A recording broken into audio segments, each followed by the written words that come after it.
Hello, good afternoon. Welcome to the stream.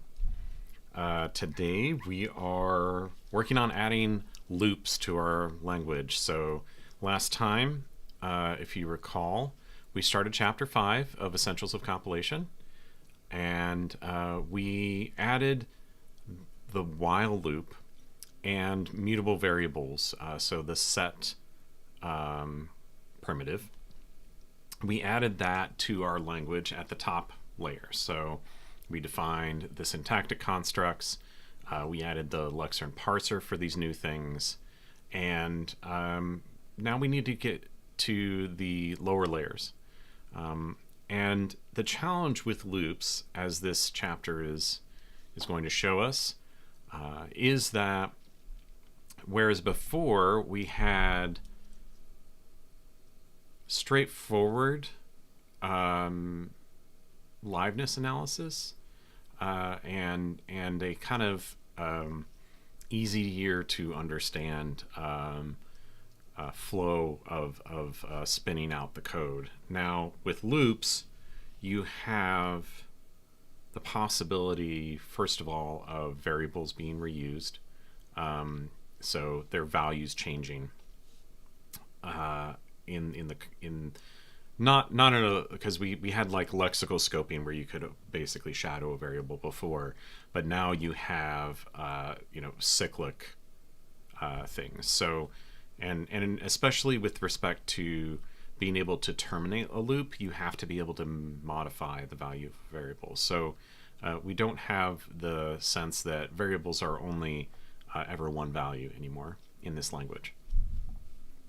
Okay, so now we're going to be introducing cycles. So remember before when we did liveness analysis, what we did is we started from the end of the program, we worked our way backward, determining the live before sets of each instruction based on the live after set of that instruction. And for that way, we built a graph. We walked the graph topologically, so we did topological sort, and the things at the end were processed first, and then we did some various combinations of, well, what are the various directions this could branch and conditionals, and then determined what was available to build the graph of conflicts. And then once you have the graph of conflicts, then you can do register allocation. Okay, so that was what we were doing before. Now we have cycles in that graph. So as we'll see here in this section of the book, when you have cycles in a graph, you cannot compute a topological sort. Because you have errors going one way, but they're also going the other way, or maybe indirectly going the other way. So we don't have the possibility of determining a rank for every node and then omitting them in rank order. So we have to go with a different strategy, and we will be changing our graph implementation, and we will probably need to do some other FFI things as well, which will be interesting. But let's get into it. So we're starting on chapter 5.2, and that's cyclic control flow and data flow analysis. So as I mentioned before, we're creating cycles now that we have while loops. So I'm not going to read this entire thing. This section of the chapter is basically introducing the concepts without adding any implementation yet. We'll get to the implementation at the end of this section. So we're going to skim through it. But basically, they're saying what I just said. So before, when we did explicate control, the programs were guaranteed to be acyclic. They were like a tree, or a straight line even is a possibility. However, each while loop introduces a cycle. Does that matter? Yes, it does. So for that was clumsy. So for register allocation, we determine liveness analysis, which I just discussed. And that relies on the topological sort, but that's only defined for acyclic graphs. Okay, so what they do is they go, let's go to that example that they had before of a while loop for computing the sum, and I think that we even have that in here in our test. Yeah, so this is the program they're talking about. Let's get the book back up here while we look at this program. So what they're saying is, here's what it looks like in sort of a pseudocode with some x86 assembly in the middle. And I don't know why they have their main conclusion, main start. There's some inconsistencies here. But you can see how this maps from what we have above, or what we have over here to the left. So move 0 into the variable sum. This is before register allocation, by the way. So we'll have symbols in here which will eventually get assigned to registers or places on the stack. And then move 5 into I, and then you jump to block 5. Okay, so I don't know why you need to jump there, but I suppose that is because this is an entry point for the beginning of the loop. Okay. Okay, so they move I into a temporary variable. They compare it with 0. That's this. So they're doing the comp instruction on that. And interesting jump less than.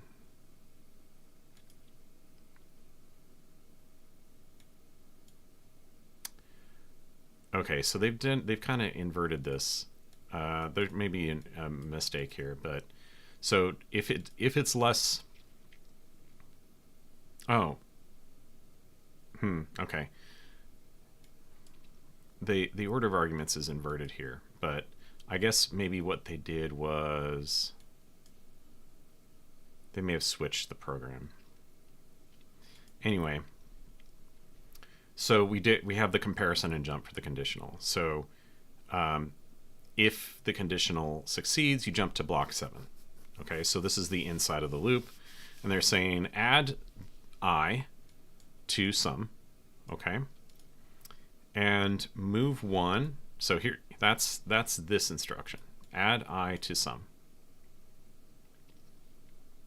Okay.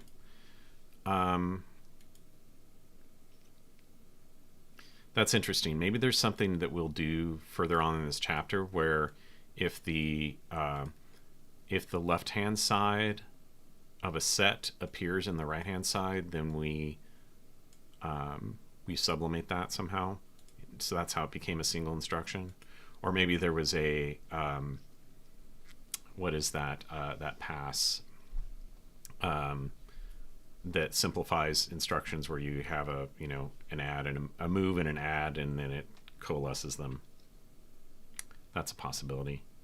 Anyway, so then it's move 1 into temp 4, neg temp 4, and then add temp 4 to I. So they're basically saying -1 and then add it to I, rather than subtracting. Okay, and then it's jump back to block 5. Okay, and then they move I into temp 3, compare 0. So if it doesn't succeed again, then you jump to block 8, which is I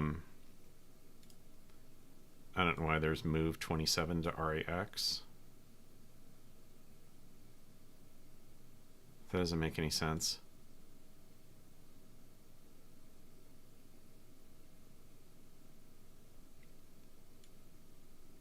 Honestly, I think that this is messed up. There should be no move 27 there.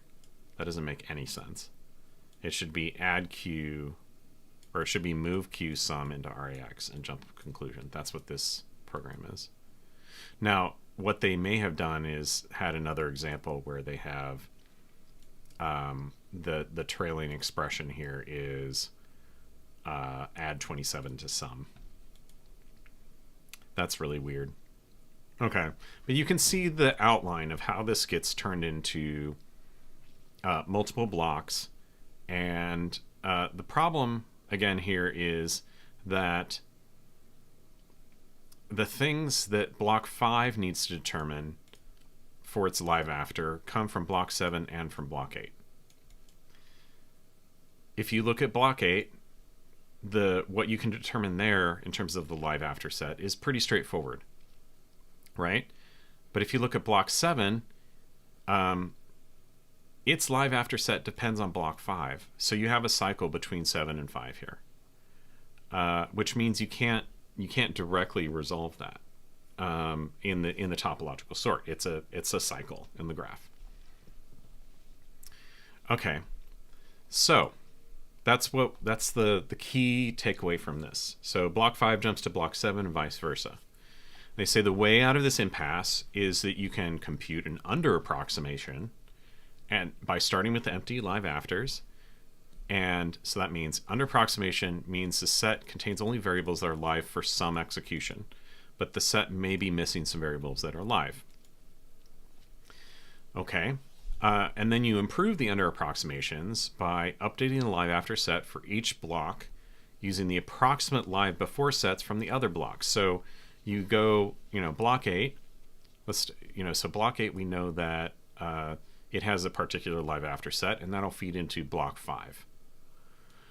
And block 5's live after set will be the merge, the union basically of block 8 and block 7. But block 7 we don't know yet because it depends on block 5. So you can start with an empty set for block 7, and then compute its live before, which feeds into the live after for block 5. You compute its live before, and that feeds back into 7. So essentially, we're going to do a fixed point computation. So the liveness analysis on each... Yeah, okay. So you iterate this until you reach what is called the least upper bound. And if you know me, you know that least upper bound is an important thing in my career even. So least upper bound is an essential aspect of lattices. So they're giving an example of how you would iteratively compute this and so forth. I'm going to skip over that because it's not really that interesting. But this is where they start talking about lattices. So a lattice, a grow-only set is one of them, is a lattice. So a set with which has a least element, which is the empty set, has a partial ordering, which basically means that you can determine that one set or one value is potentially greater in the domain than another. With sets where you can only add elements, then you know that a set is ordered greater than another if it contains or is equivalent to the other set. And then the join operator, which is union in this case. So they're talking a lot about lattices here. The join operator.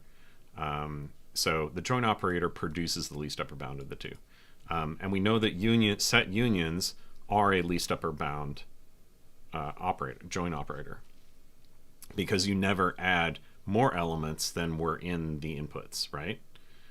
So if you have two disjoint sets, the contents of the result from the join is the contents of both sets. If they are partially overlapping, then you don't duplicate an element because that would violate the idea of a set, right? So you get what is the minimum combination of those two. All right, so and then when they get down here to the fixed point, which is we can stop computing when we know that applying the same operation resulted in no new information. So that's what we're going to do. That is the idea of a fixed point, which is you apply something to a value, you keep applying that function as long as it produces new values, and when applying that function to a value produces the same value as the inputs, then you've reached the fixed point. And this is the clean fixed point theorem. Okay. So, right. So their rationale for why this is going to work is that the solution for the live after sets is going to only include locations that exist in the program. There will be no locations that just kind of randomly get injected. And so eventually you're going to find all of the locations that are relevant for determining the conflict graph, right? Okay, so F is monotone. In other words, better inputs produce better outputs. And set union is monotone. So it only increases in information. Okay. Anyway, so all of that theory absorbed. I hope you got all that. So data flow analysis in general, we're going to do a work list algorithm. So this is going to be like we determine a starting point, and as we discover new things to evaluate, we push them onto a queue. Okay, so this algorithm has 4 parameters, and down in the next section or on the next page there is an example of this algorithm. We'll talk our way through it, I think. So the control flow graph G. So we're going to have to update our control flow graph. A function transfer that applies the analysis to one block. So this is give me a block and do the analysis on it. And the bottom and join operator. So the bottom, of course, is the empty set. The join operator is set union. The analyze data flow function is formulated as a forward data flow analysis. That is, data flows forward through the graph. That is, the inputs to the transfer function come from the predecessor nodes in the control flow graph, right? Okay, so you would start with the things that have outgoing edges and no incoming edges, and then you would forward information through the graph toward the destination nodes, right? However, liveness analysis is backward. So in that we have to provide the transpose.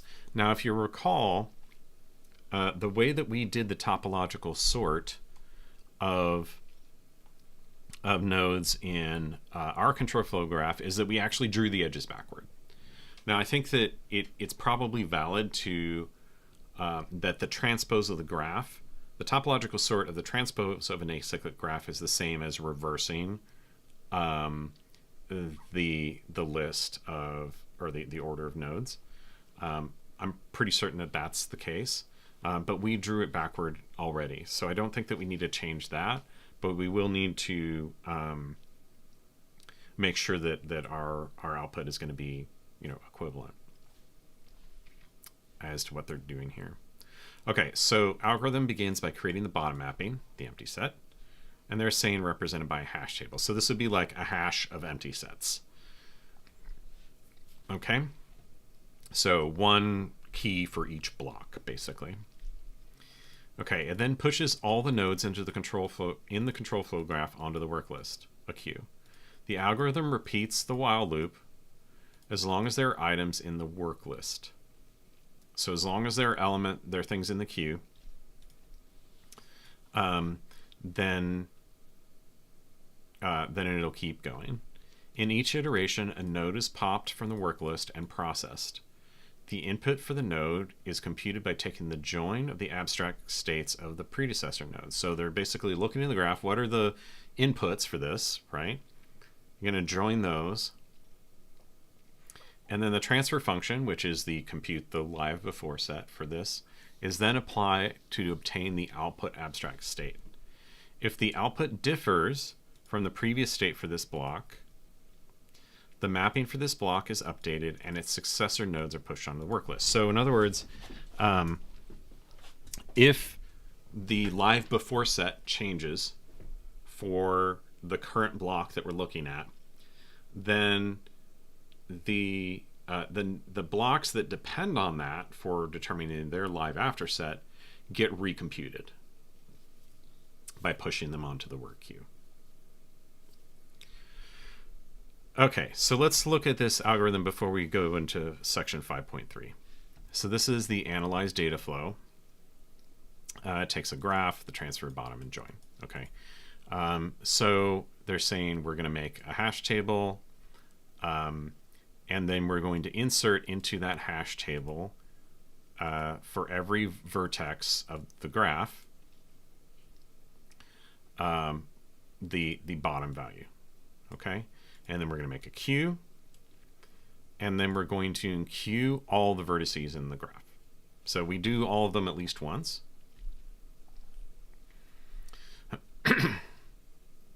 Okay, and then they're going to transpose the graph such that the arrows go the opposite direction. So we may not need to do that. We'll see. Okay, and then they're going to loop while the queue is not empty. Now, remember that Racket has mutable variables. We will not have that in Gleam. So we'll probably do something like there will be a function that sets up the stuff, and then we'll have a tail recursive function that works over the queue. Yeah, something like that. And we'll probably have to do an FFI to an Erlang queue data structure. So, okay. And well, there should be a JavaScript one too, but we haven't done any JavaScript FFI yet. Okay, so then inside this while loop, so they assign the node, so that's a current node, by taking one off of the work list. And then define input. So what are the inputs for this node? Which is to, okay, so they're doing a fold here.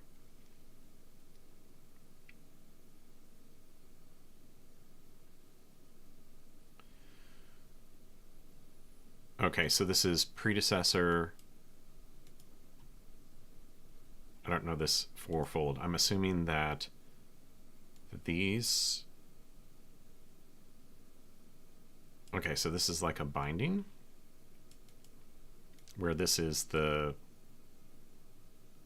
base state of the fold. And then, okay, and then the elements that you want to fold over are the in neighbors from the transpose graph for this node. So what are the arrows coming into this node? And that gets bound to predecessor. So then it's saying just join this state. That's our set union basically, and give me the mapping for this. So this mapping is what are the existing states, the existing live before sets. And so essentially this will be, if this has no in neighbors, so if it's like block 8, the one that jumps to the conclusion, this will be the empty set because there's no inbound neighbors, and there's no information in that. Okay, so then it's call. So we've bound this input as basically the join of all of the inbound blocks, and then it's do this transfer function. This transfer is the compute the live before, right? And that will be the output of this. Okay, so then if that output is not equal to the current value for this node, then you'll set it and you'll look at all the in neighbors of the untransposed ones, so basically the out neighbors, and enqueue them into the work list. Okay, and then finally, when the work list is empty, then you return mapping. Whew.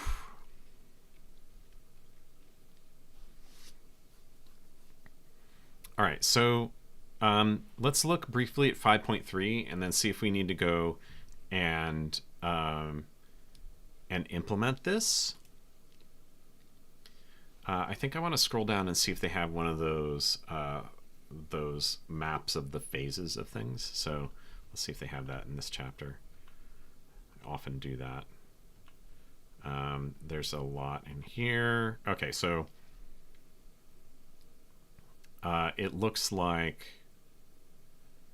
the explicate control is probably... No, the uncover live is what will do that analyze that we just saw. And then that'll, output information for the build interference and so forth. So, so I don't think we need to do that yet. This is good to know. And that's like the basis of what this chapter does. So let's go back up to 5.3, and I think that we can just do 5.3 and see what happens. Okay. Looks like I have some uncommitted stuff here.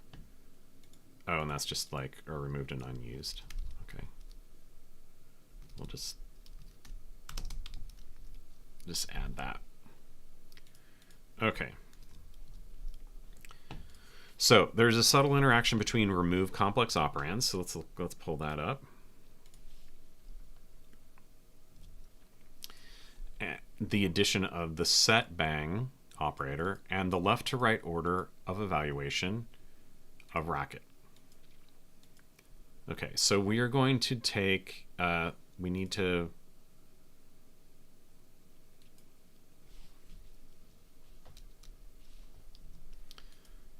I think we need to update this. So I'm going to maybe,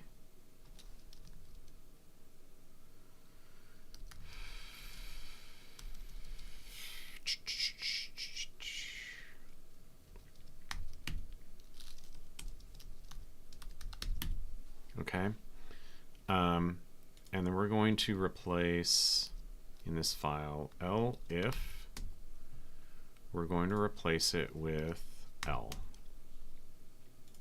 Okay, and then we're going to replace lmon if with lmon because this is that transformation, right? Okay, and then we don't have any.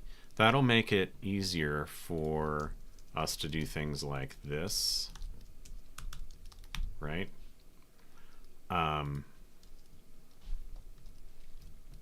Okay, so let's look at what we've got going on here. Again, set. Goodness, my chair won't move. Okay, set is side effecty. So the order of evaluation matters when you introduce this. And their example here is if you say let x is 2, and you add x to a block where you have set x equals to 40 and then you evaluate x. So the result of this program is 42 because the first read from x produces 2, so that's like this is a read essentially, and the second produces 40. However, if we naively apply RCO, we get the result is 80, right? Because we have set x to 40, and then we look at x again, and it's 40 plus 40. Okay? So now, the FP purist in here would go, well, you should never do that. But set exists because we have loops. And we don't have tail calls to implement loops. We only have jumps. Okay. So essentially, okay, so the problem is that with mutable variables, the ordering between reads and writes is important, and remove complex operands moved the set to happen before the first read of x. So it basically transformed this into, hey, this is a complex operation, so we need to pull it up and let it happen before and assign it to a temporary variable, and then this modified x, which was used in in the beginning expression, or in the final expression. So they say we recommend solving this problem by giving special treatment to reads from mutable variables. That is, variables that occur on the left-hand side of set. We mark each read from a mutable variable with the form get. So get bang in abstract syntax, to indicate that the read operation is effectful and that it can produce different results at different points in time.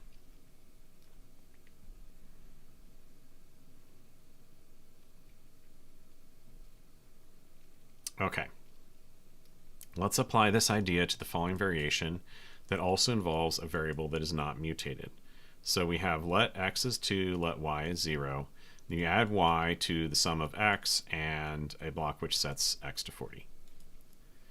So we first analyze this program to discover that x is mutable but y is not. So basically we're going to have a phase where when we introduce a variable, we go down the tree and see if there's any sets in it, any set bang operations on that variable.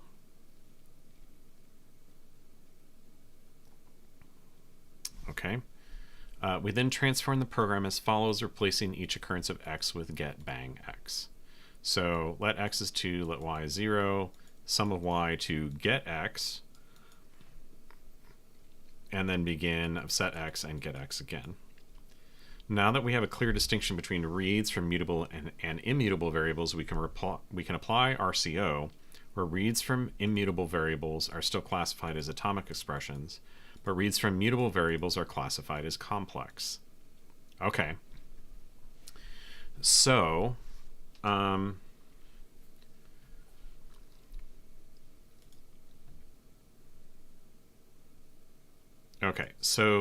remove complex operands yields the following program. Let x is 2, let y is 0, and they're introducing a binding temp, temp 1 to x. Hi, Chris. Welcome to the stream. So they're binding the original value. This get bang gets turned into a let something, right?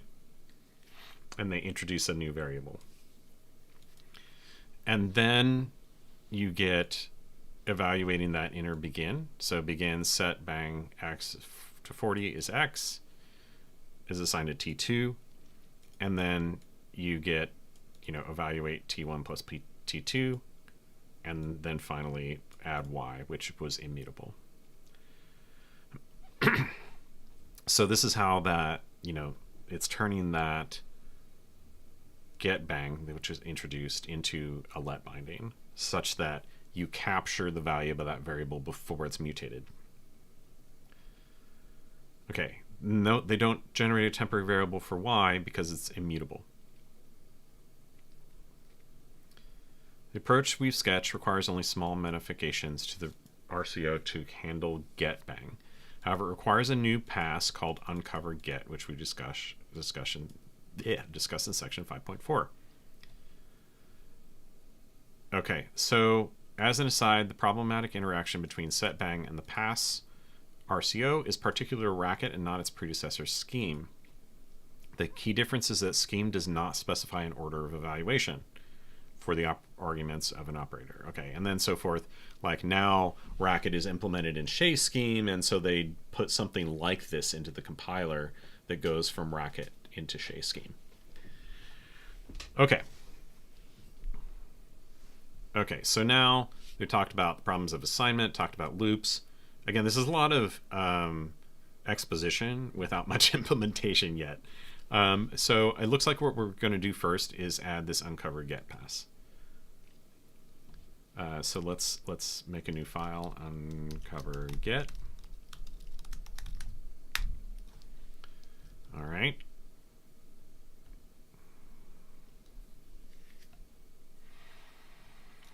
So first step is to collect all the mutable variables. We recommend creating an auxiliary function for this named collect-set. Okay.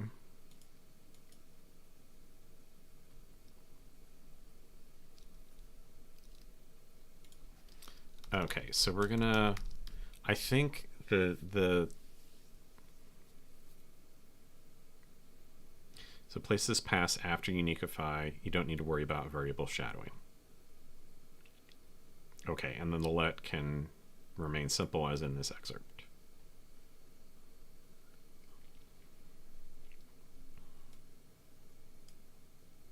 Okay, so let's make the collect set, and we won't have bang in there because there's no, I mean, we could call it collect set bang. Okay, and this is over the while language. So I think what we need to do is, because they did not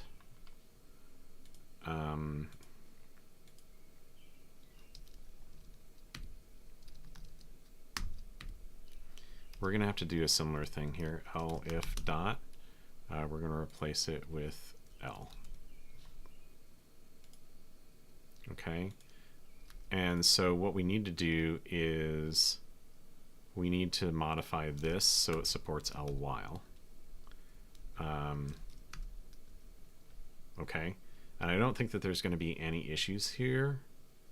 Yeah, so well, no, we need to support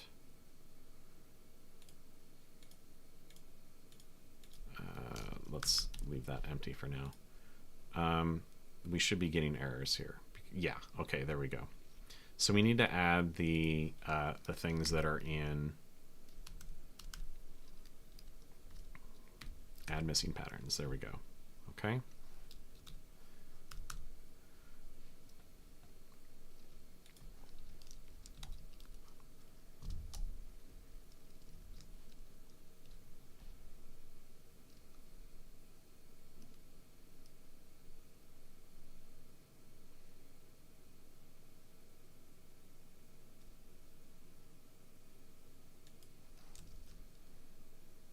Okay, I'm going to move this primitive operation up so it's next to the other primitive operations. And this is really simple. This return value is the same, right? And counter. So there's no change in the counter. All right, now we do, let's do set bang because that's also simple.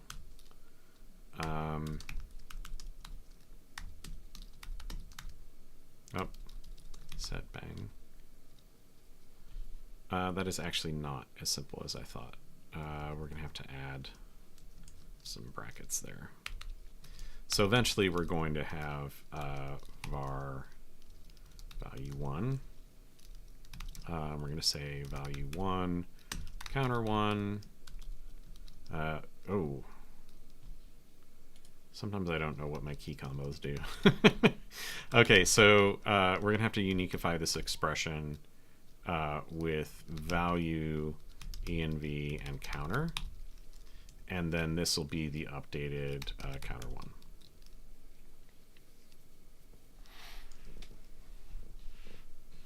Okay, because we need to recurse into this expression that's on the right-hand side and introduce any new variables inside there. So this is, again, this is handling shadowing, right? Okay, so for begin, we need to fold over the statements. It's like a map fold. Do we have map fold in Gleam? Let's see. Gleam list. We do have map fold. Excellent. Okay, so this is going to return an accumulator and the list. So we're going to map fold, and this is going to be counter 1 and statements 1.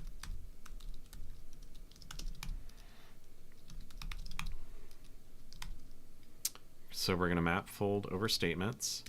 Our accumulator is going to be counter. And then the function we're going to use is going to be,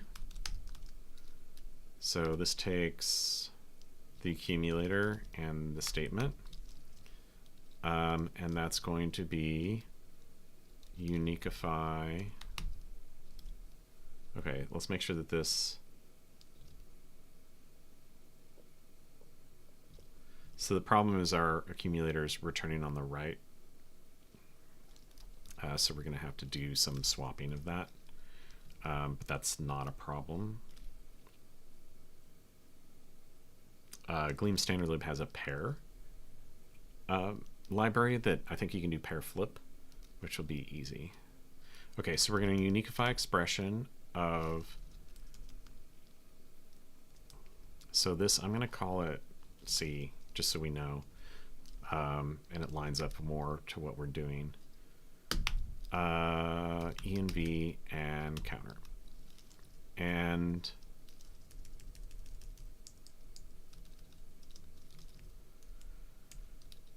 so this should complain that, you know, we've got those swapped. Yeah, so let's introduce pair dot swap around that.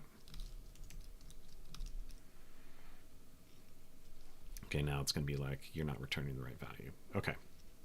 So that's interesting. I wish I understood a way to make that smoother. It's okay though. Okay, so then we're going to do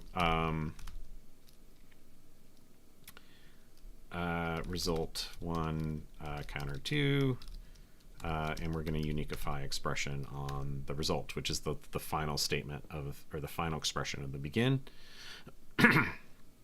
Okay, we're going to do result env and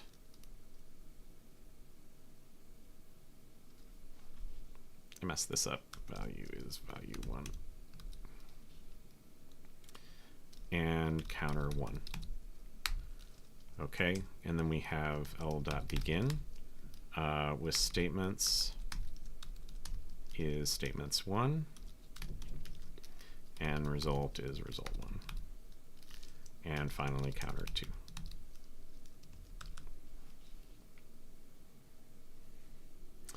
Okay, so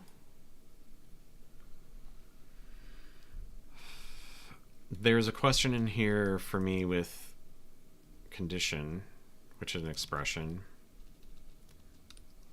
I suppose we need to do that inside there.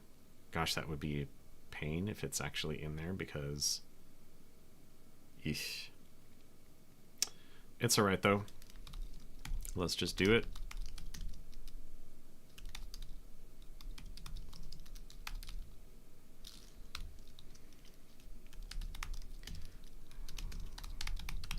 And we'll do the same, but for the body.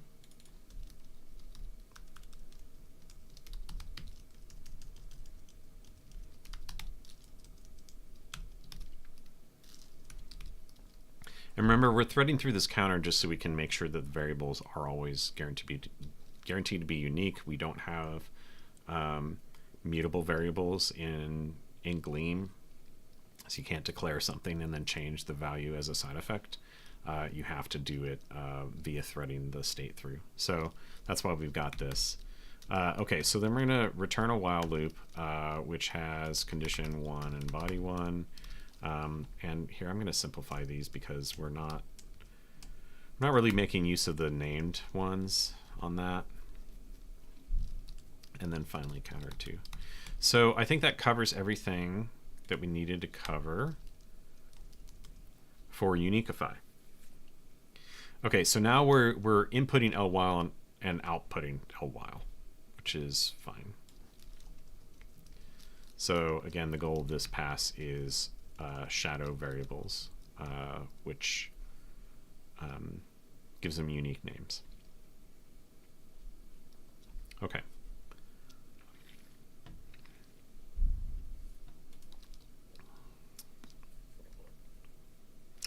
And again, we are introducing variables via let, so that's where those get injected into the env. It gets passed down into sub-expressions. So unless we have a let, we don't suffix variables. They just stay the same.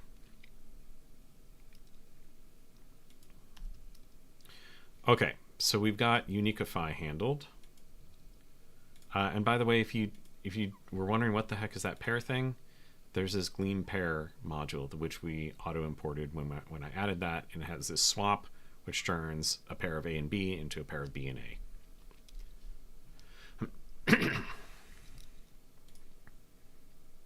Let's look at this real quick. We might have been able to do use. Nah, that would be too complicated because we need to rebind the result of that. We don't have a chain of callbacks here.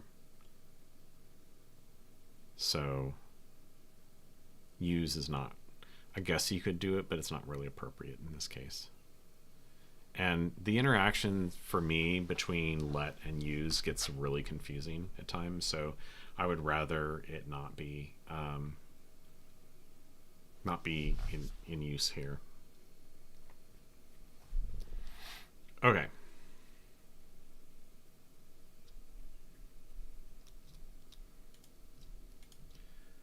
Okay, so we've updated Uniquify. Now we can go on to this uncover get. Okay, so we're going to import and I think in our case we need to introduce this getBang node. So we probably need to duplicate, and we're going to call this while get. And it's going to have getBang, which is var string. It's going to have that as an additional expression type. And then we'll do this uncover get phase, which will introduce that. So we're going to do import EOC langs L while as L, import EOC langs L while get as L get. What's wrong here? Oh, this is the interpreter. The thing is, I don't think at this phase we need the interpreter because this is an IR. So I'm going to remove all the interpretation and so forth because that happens at the top layer. Oh, and then none of this is used. Okay. We don't need E and V because we're not. We don't need I value because we're not interpreting. Okay, now we're down to the basics. We don't need a type error because we're not type checking or type. Fun times. Okay, paring this down. Okay, so in here we're going to transform this this language into this language by introducing the gets. So let's define this function collect set. We're going to call it select set bang because we don't have. This is not a valid part of a function identifier, at least not in Gleam. I don't think. Oops, sorry folks. Can you do that? No, it's like nope. Okay, so we're going to call it collect set bang. And this is going to be E is an L expression.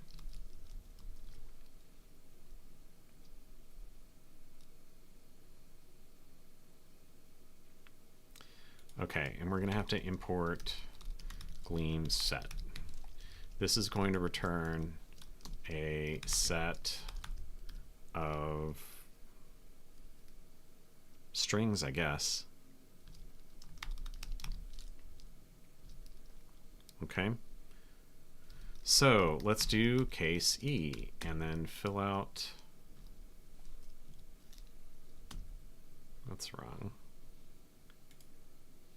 Yeah, I don't care about those. Okay, select instructions test, we don't care. I think I'm going to have to comment out this entire module until we get there.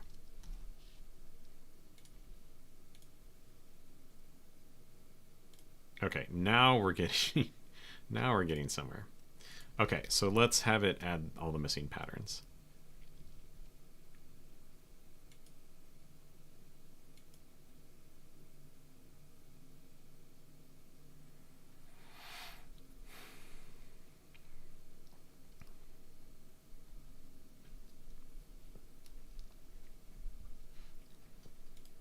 Okay, and we need to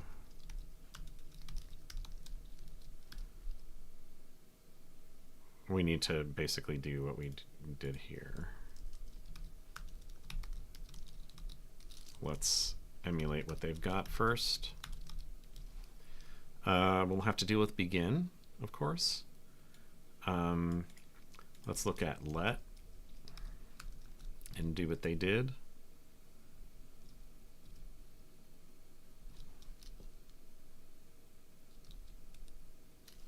Actually, we can do set union of collect set bang on binding.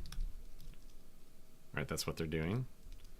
And collect set bang on expression. Okay.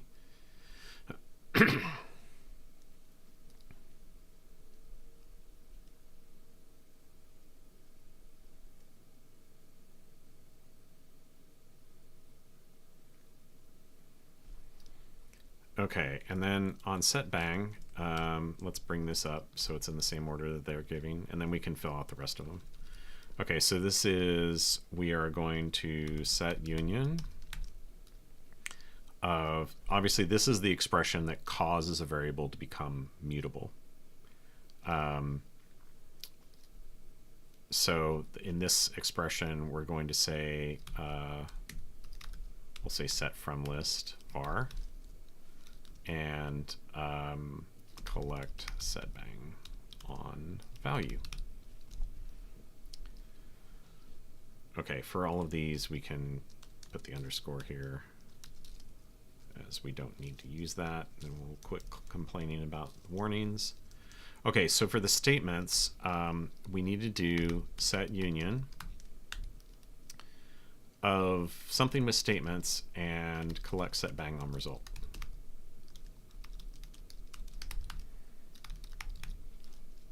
Okay, so for this, I think we'll do list fold. Yep. Remember, we have to get all of the mutable variables inside every statement, because the results of those statements, their values are thrown away. That's what the point of begin is. Okay, so we're going to fold over statements with set new as the accumulator, and then we're going to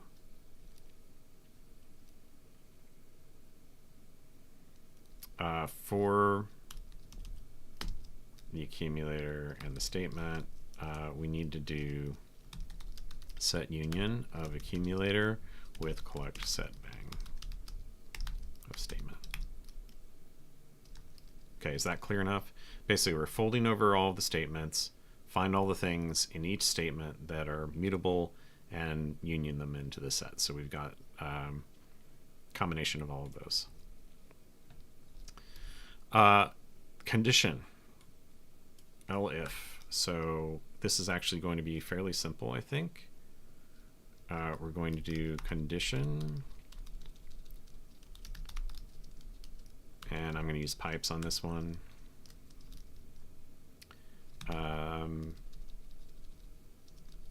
That's going to be collect set bang, and we'll union that with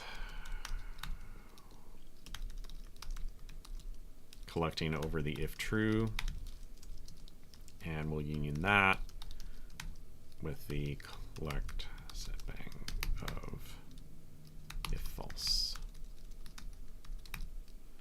Another way that we could express this is we could do a fold again. So we could do a list fold of condition if true, if false, with an empty set as the beginning, and then basically this thing, right?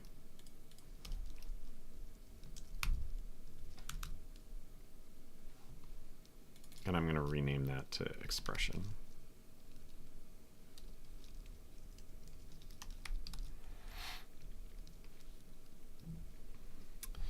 Okay, and I think that, oops, let's do while loop. Come on, move up, please. Shoot. You'd think I use this editor every day that I would know what the key combos are, but apparently I've messed up. All right. So for while loops, and then we'll get to primitive operations. At this phase, primitive operations can have nested expressions, so you have to go into them as well. But this one should be simple. It's another set union of over the condition and then over the body, right? Okay, so for the operations,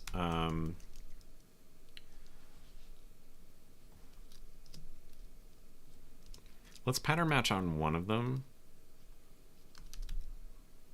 What do we got in here? Pattern match on read, and then we'll explode the rest of them.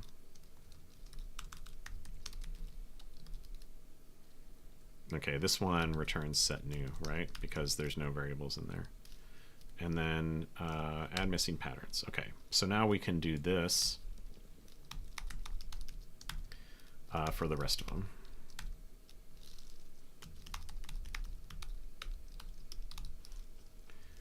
And we don't care about op here because that doesn't introduce any variables. A and B. And the same thing for minus. Same thing for plus and for or. Okay, and then for negate, we just do collect set bang on value A, and then this returns set new. Okay. Hopefully you followed all that. Okay, so now we have a function. Sure, it's not exported, so it doesn't do anything. But that will collect all of the, and let's make a public function there so we can actually go ahead and test it. And this is uncovered get test.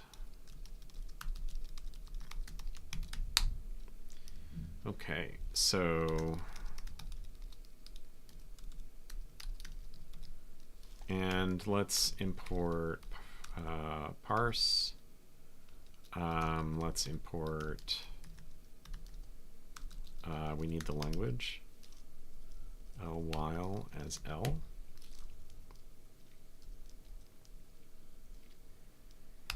And let's make some examples. So let's call this collect set bang test.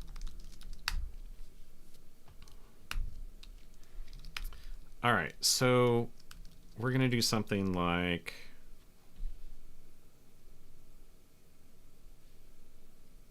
I think we're going to steal this helper. Maybe we'll make one called parsed.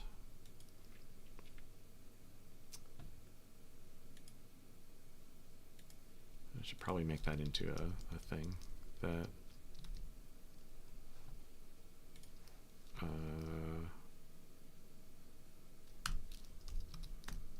tokens parse. Okay, I'm going to say this is parsed, and we're going to say that this is l.program.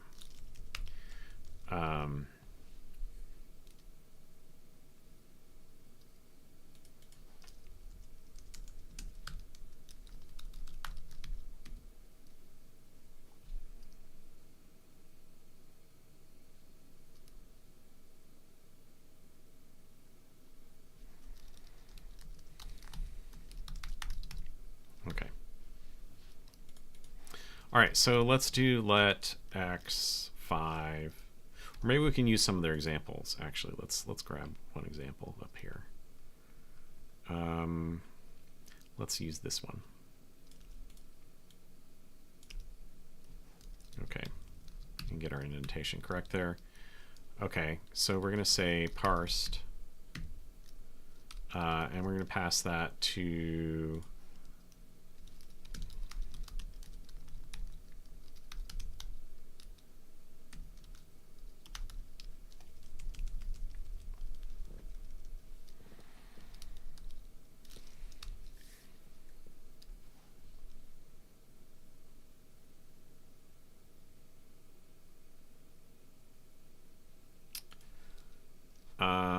problem is that takes an expression. So I think we need to do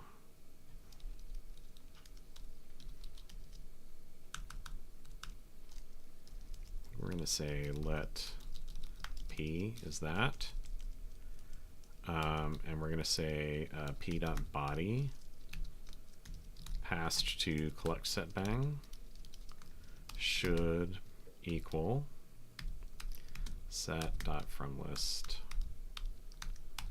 and x is the only variable that has set in there.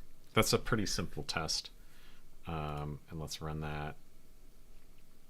We got some compilation errors. Okay, we're gonna have to update this. This is a while.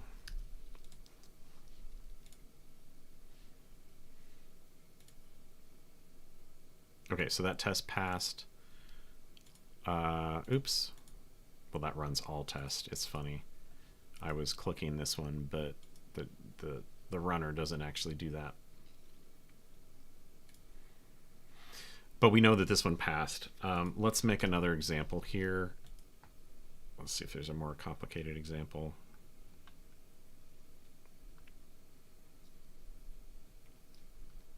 No.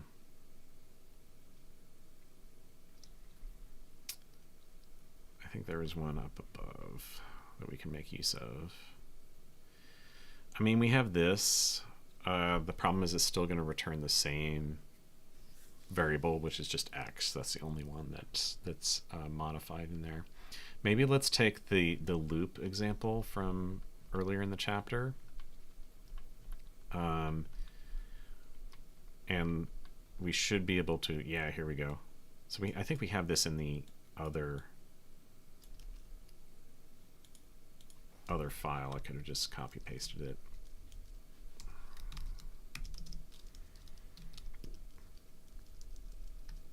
Okay, actually let's just go ahead and paste it from here.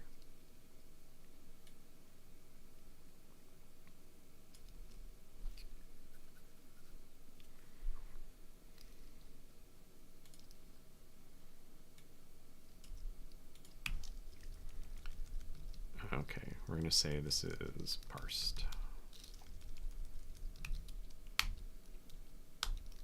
And we'll say p2.body collect set bang should equal, and then we're going to say it's a set from list, and we know that sum gets modified and I gets modified. Okay.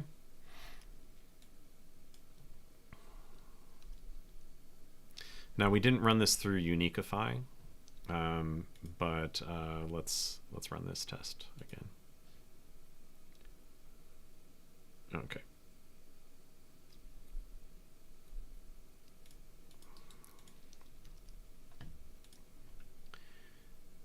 Okay, so now we've got collect set bang. I feel pretty confident about that. It's finding all of the places where set bang is called and what the left-hand side of it is. Okay, we need to jump back down to where we were.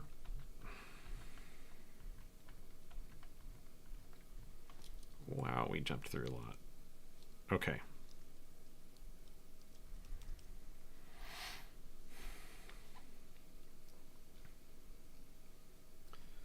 Okay, so we place this past after Uniquify. We don't need to worry about variable shadowing. Second step is to mark the occurrences of the mutable variables with the new getBang AST node. Okay, so we've collected all the mutable variables. And then we traverse and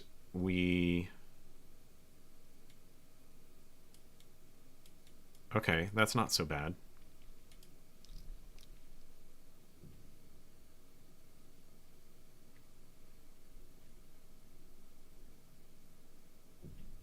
Okay, so our uncover get,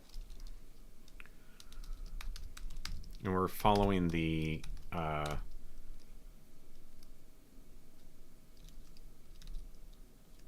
pattern of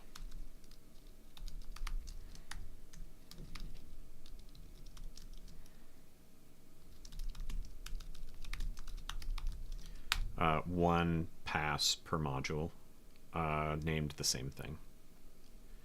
So this is only public because we wanted to be able to test it. So the pattern here is going to be we do mutes, like utes, mutes. We're going to do collect set bang on input dot body, right? Because that's an expression. And then we're going to do uncover get expression, which is the function that they want us to implement next. And that's going to take input.body and mutes, and that's gonna output an lget expression. And then we'll do lget.program of body. Okay, so we need to implement this function.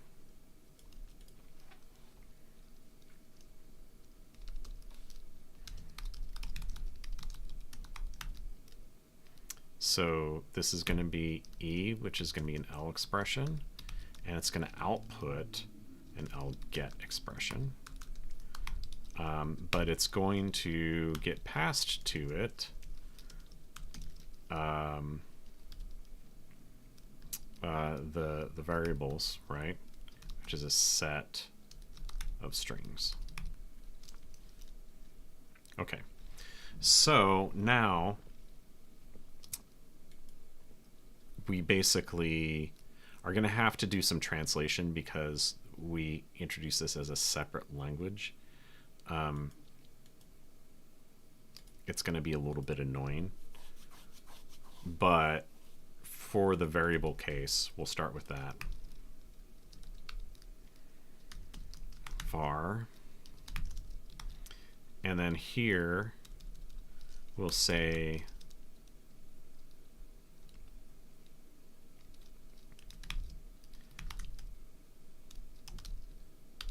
if the set of vars contains name, then what we want to do is get bang, right, of name. If it doesn't, then we do var of name. Okay, and then we need to do the rest of the patterns.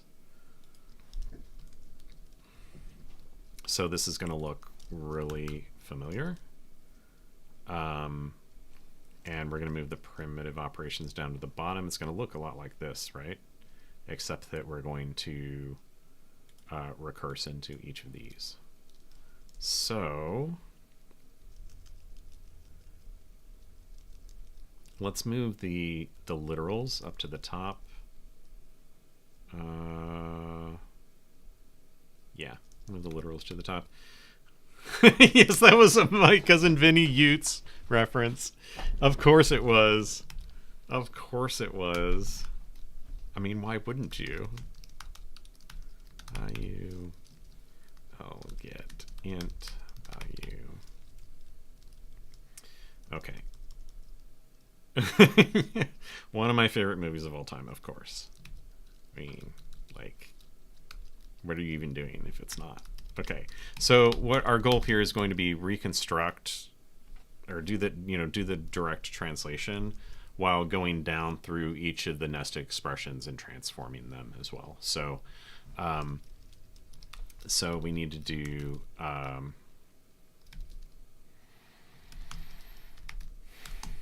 we're gonna map here. Yeah, we're gonna map. This is gonna be statements. List map uncover get, right? There's nothing special there.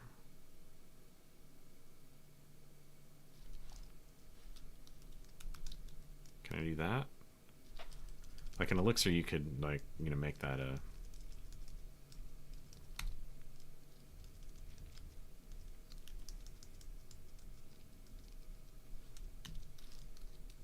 Let me remove the pipe. See what's going on. You can't do like that? No. Alright. We'll do it like so. I don't like doing it that way. Like, I would love to use the function directly. What's wrong here? Oh, well, maybe the problem was I didn't I didn't pass the variable through. I wonder if you can do, because you can do this in pipes. I wonder if you can do it like that. Yeah, there we go. That's the hotness. Okay. And then we'll do, so this is S2 and uncover get expression of result and vars. Okay. So now we need to do the same with all this.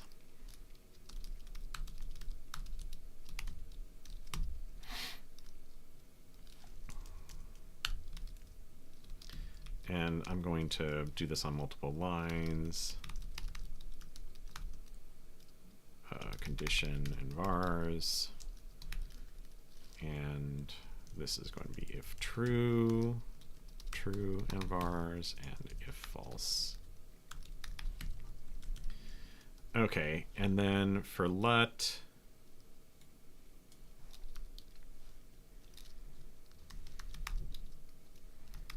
var is unchanged, and then you want this over binding and vars and over the right hand side.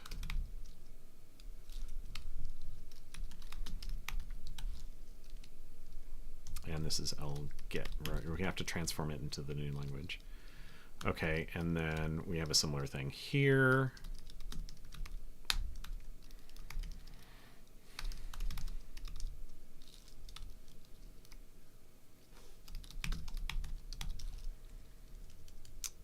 And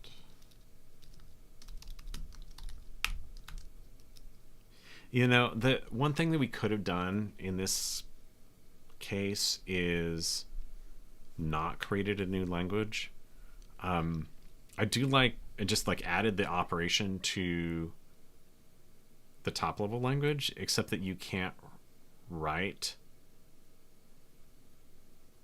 that as part of your program. This is just an internal modulation to get the communication that this is a mutable variable, then we need to sequence them, right? So I don't know.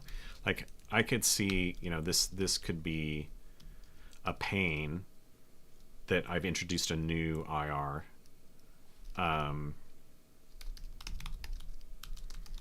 But here we are.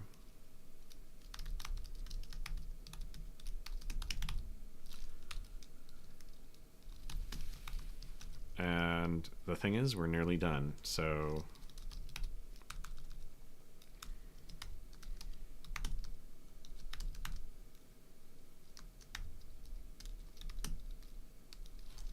this is l.read. Okay, we'll add the missing patterns here. We'll make it as quick as we can. But this should be, since we're translating in this phase, this should be the last phase that we need to worry about, like all that recursion in there. And then we can get to remove complex operands, hopefully before the stream is over today.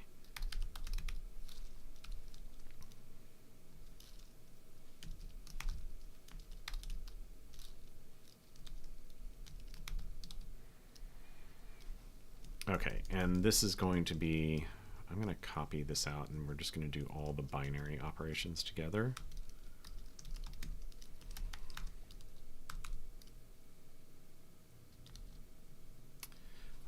The interesting thing here is I think that in l-while-get,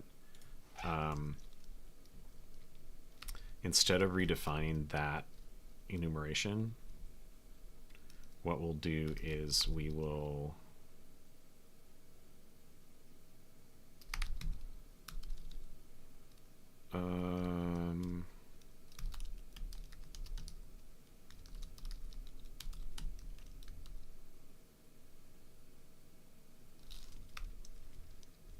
we can get rid of that enumeration. Then we don't have to redefine it. It will create a weirdness where, like we did with elif, there were some cases where we had this particular thing threaded through all of them. We're gonna have to deal with that eventually. Okay.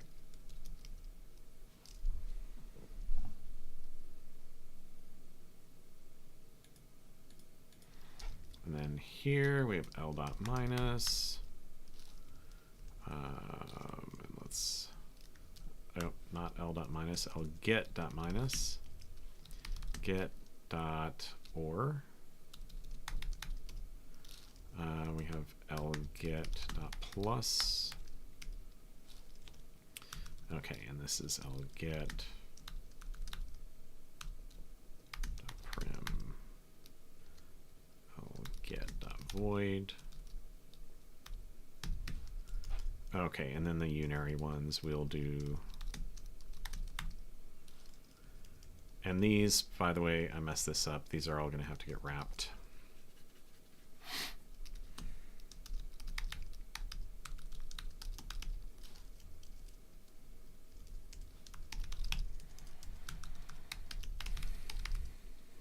You know, can feel like really tedious, but this is the business of compilers. You've got to like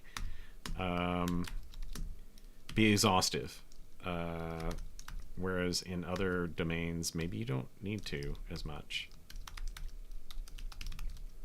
You can fail out in cases where you don't care. But in this case, we do care always. So, all right, and I need to make sure that that's wrapped. Okay, and comp gets a prim wrapped around it. And so does minus. And or. And plus.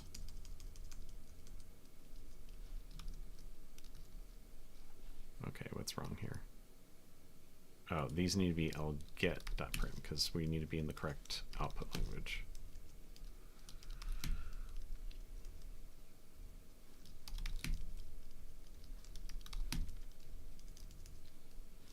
Now we could have broken that out into another function, like we've done in other passes. Okay, this needs to uncover get expression. I have a typo in all of those. How often do you actually need to pop up the emojis? Like, unless it's Slack, right? In which case, I would normally just type the colon and then start typing what I think the emoji is, and just get what I wanted. Okay, so now we have our uncover get pass. Let's go ahead and write a test. Some quick tests for this. So we already test the set bang. Yeah, only the colon version for me. Agreed. Okay, so uncover get test is what we're going to write. And let's import uncover get. Okay, so our goal here is to see, like, we can take this, for example. And our goal here is that we pass P to uncover get.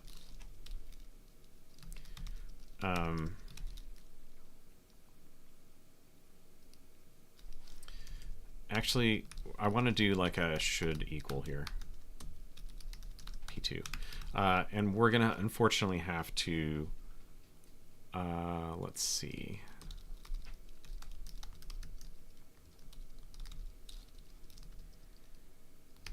I'm going to abbreviate that, LG.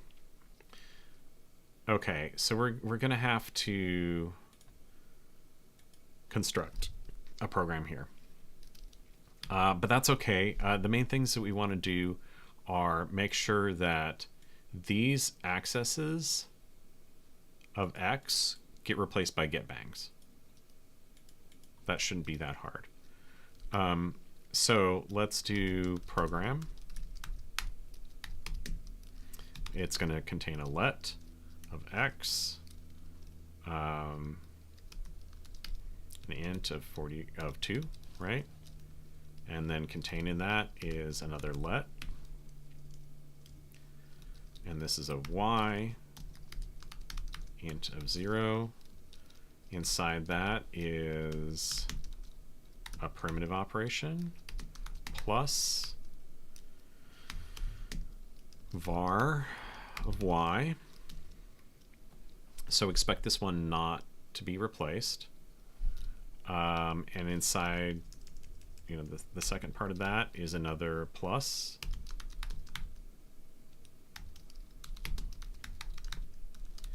And we expect this first x to be replaced with a get. Right? Okay. And then we have a begin. And this has a list with a set bang of x and an int of 40. Okay, and we expect this to be turned into a get bang of x. Right, so that comes second in that begin. Remember, begin can have any number of expressions before the final one. Okay, so let's run this test. Okay, so that did what we expected. Is there any other example in here that we care about?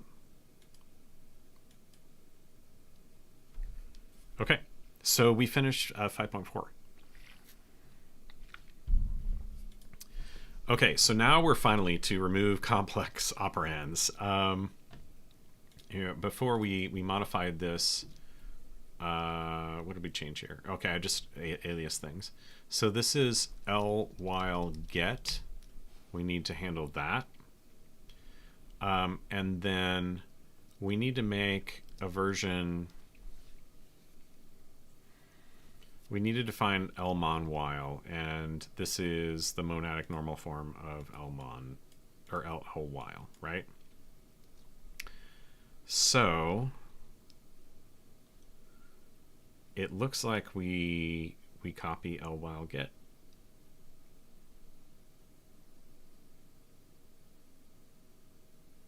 It doesn't add anything new. So there's the get bang and the set bang, and begin and while. So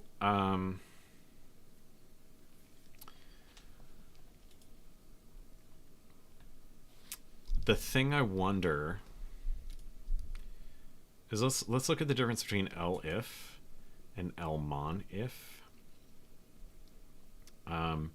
So in terms of the types, right, we did that last time as well, right? We imported the same comp, so we didn't have to redefine it.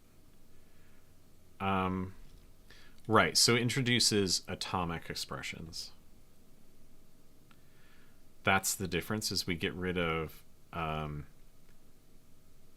anything that's not atomic. So let's duplicate this. And this is going to be Lmon while. Okay, so that's going to be basically Lmon if, but we're going to take L while comp. Okay, and then we're going to introduce, so an atomic, so we add void to the atomics. That's interesting. So it was a primitive operation in L while, and now it's an atomic. I guess that makes sense because there's only ever one void value.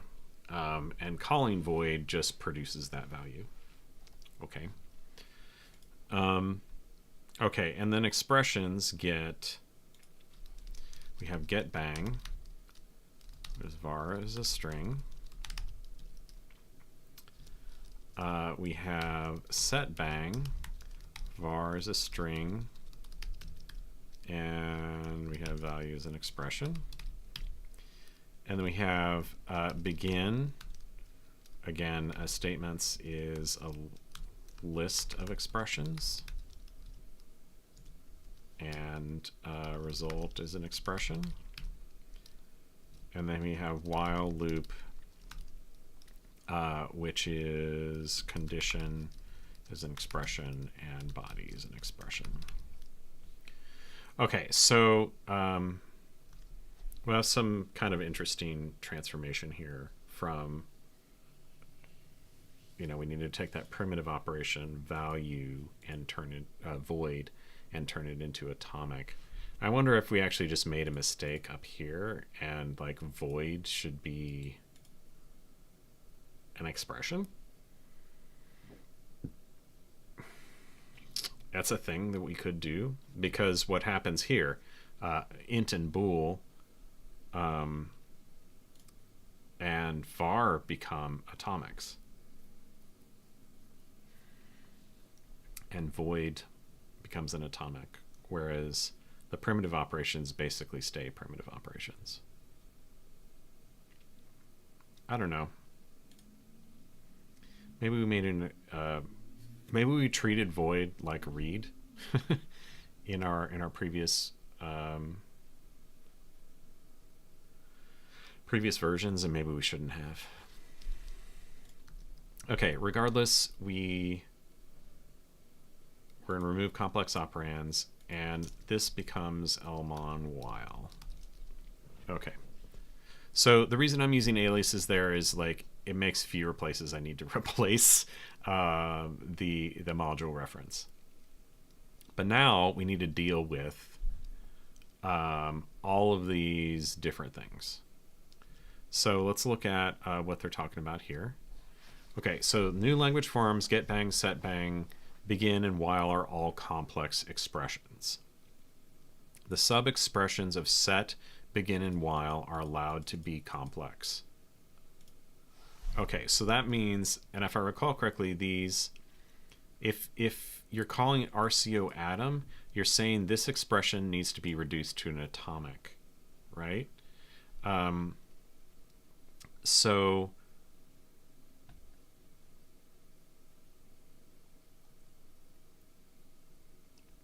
right, so like in lets, it introduces a new variable if a let is in a spot where it needs to be atomic. But in the cases where something is complex, you can just call RCO expression. So if we go down here, we say negate, this expression inside here needs to be atomic. So it needs to be a variable or a literal. And RCO atom does that. It returns an atomic thing for this expression. And then right, and then we fold over the new bindings and build them back up, right, with nested lets. So that's sort of the pattern that we're going to do here, except that they're saying set, begin, and while are allowed to be complex. Obviously, get only contains a variable, so that is atomic.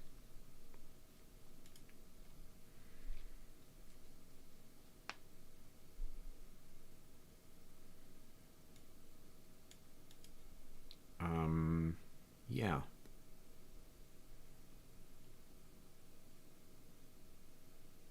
Okay, so arguments of primitive operators have to be atomic.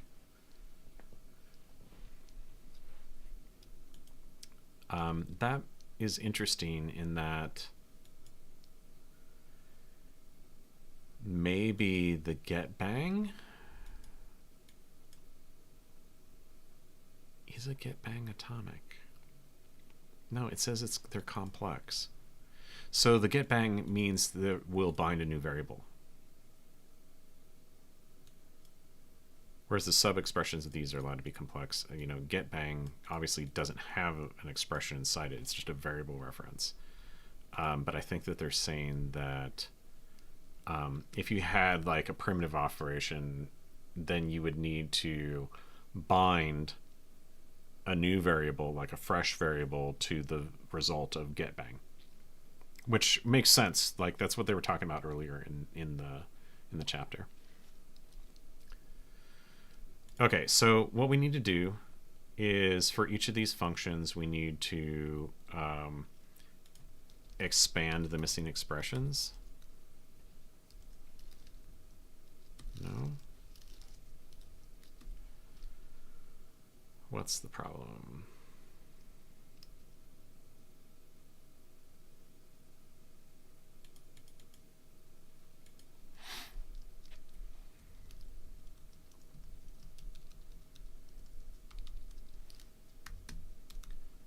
Can we do,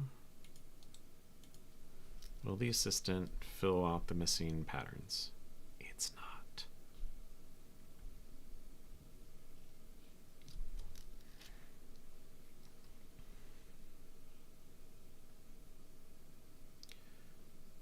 Okay, so I think that what we want to do here is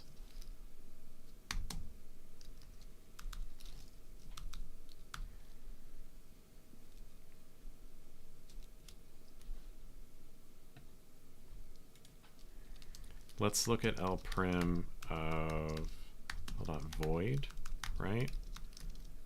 And we're going to do Lmon atomic here, right? No, this is a new expression. Yeah, atomic is an expression.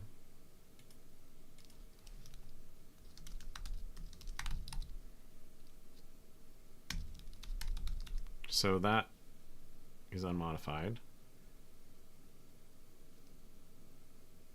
The counter, we don't introduce a new counter there.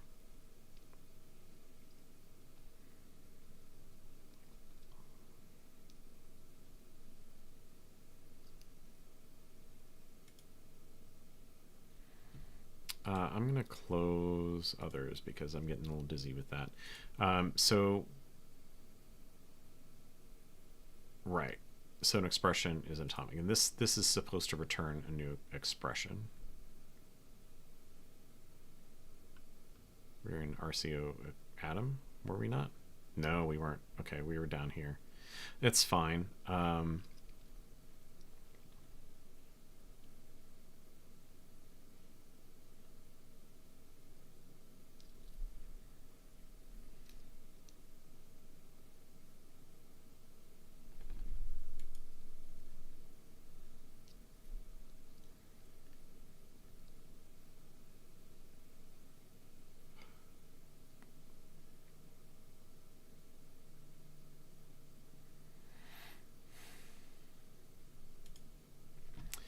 Okay, so I need to make a special case for void here, which is we return lmon.atomic of void, right?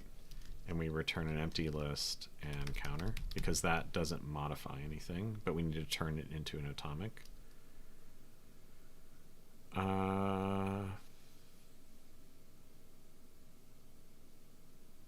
Oh, no, this needs to be an atomic. I don't need to wrap it in atomic. Okay. So actually, I don't think we need to do any other modifications there. I don't know what's wrong with this, per se. Is it that we don't handle all of the inputs? Yeah.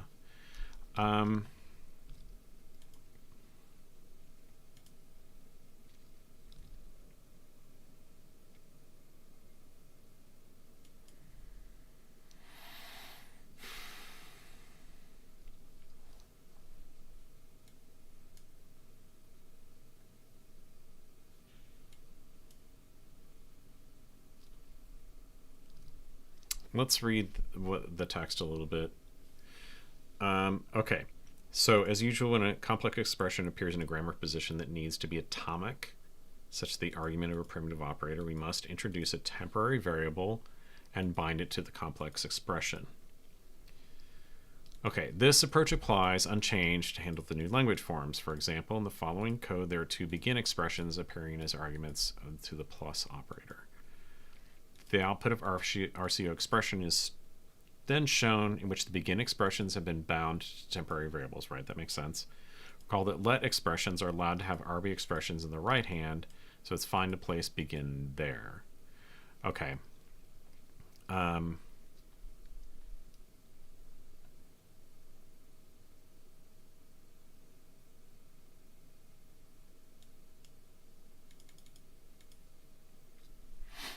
Okay. So here's their transformation. So let x2 is 10, let y3 is 0, and you sum of the sum of begin with set y3 get x2 and set x2 get y3. Well, that's going to be fun. And get bang x2. So, okay. So they're saying remove complex operands, pulls this begin out into temp4, where you're setting y3 to read, and then you're returning x2, right? Because this begin does that.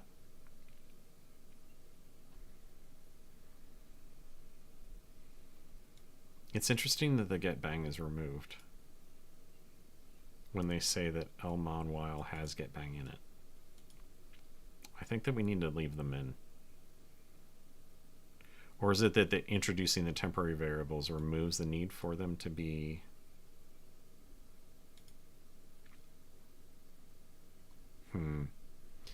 This is particularly gnarly code, and if I were doing a code review of you, I would say this is bad and you should feel bad.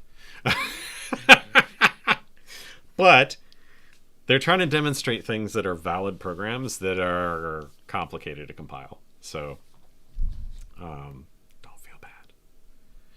All right.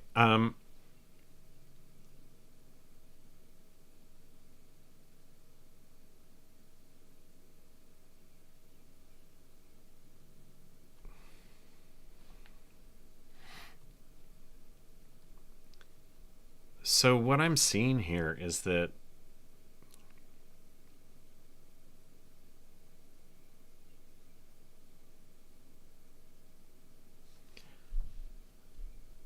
okay, so in this expression,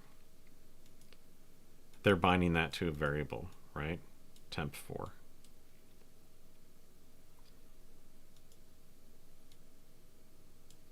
Oh yeah, and then it replaces usages of that variable in subsequent expressions with the new binding.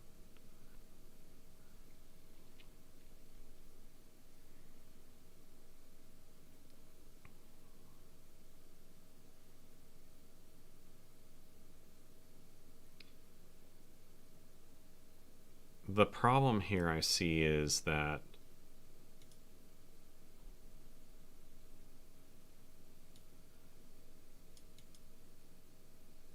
the semantics have potentially changed. So if we assume that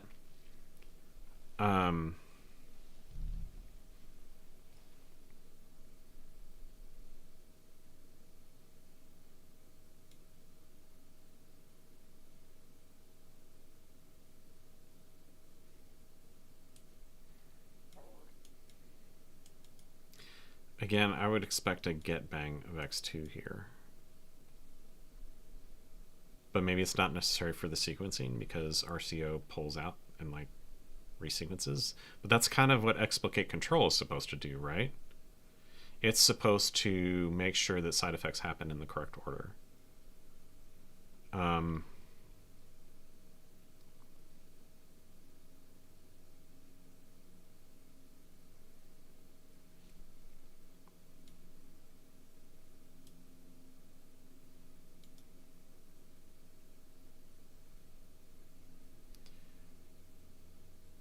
I wish this had indentation, but let's copy this program out into another buffer because I think that we'll put it in the test here. I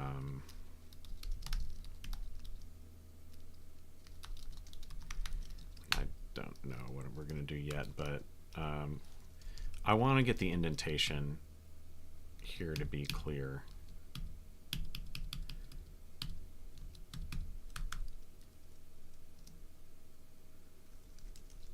Because it's actually this. and the let's induce sequencing, right? So, and I want to make sure that's lined up correctly.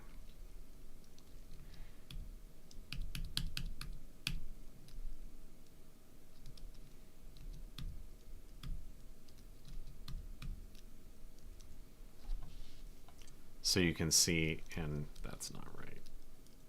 Okay, we'll just do like so. You can see here that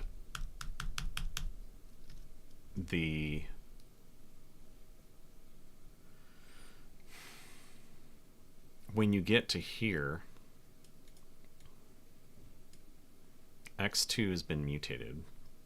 I don't know why this isn't a get bang. I mean, it's effectively the same as a variable reference at this point.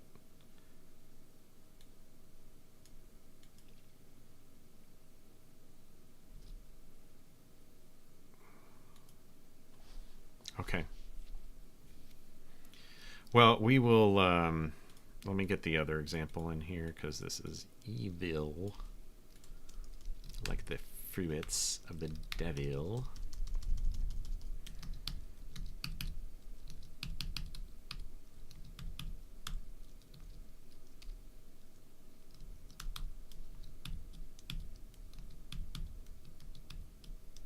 And yes, I just did another movie reference for those of you paying attention.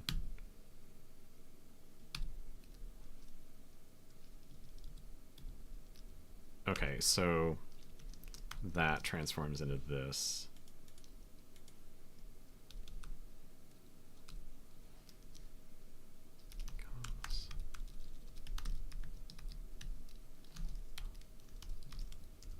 Keep forgetting what language I'm in. Okay, so that is their example from the book. We'll do something with that probably next time, but let's see how far we can get in this. And some of it is just me getting dizzy because we've got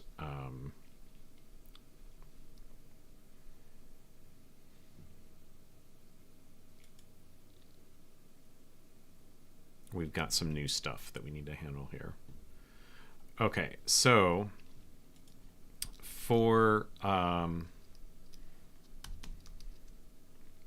we need to handle the other cases, right? The other expressions. And there we go, add missing patterns. Okay, so begin is, they're saying these are all complex expressions. Right, so when we do RCO expression, set, begin, and while are allowed to be complex, and get, set, begin, and while are all complex expressions, so we need to introduce new variables for them. Okay. So we'll do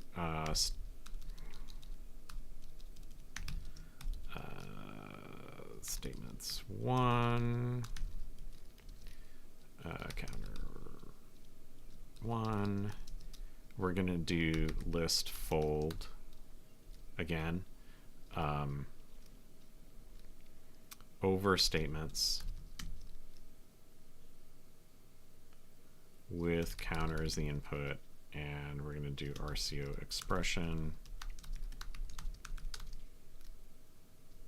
Not lists, we need list map fold. And that's going to reverse things.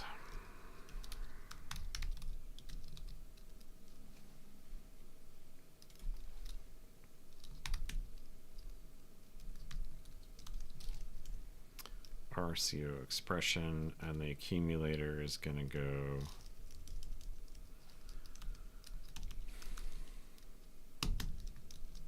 we're going to do it like this.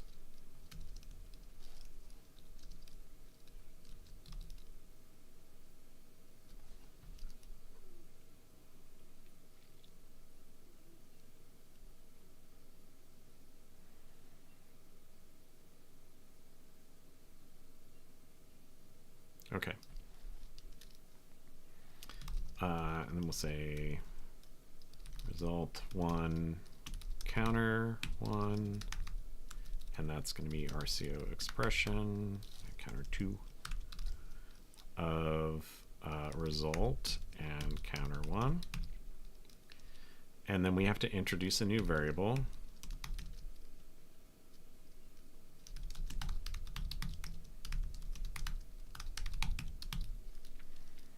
And then this is going to be the new variable. And that variable is bound to begin statements 1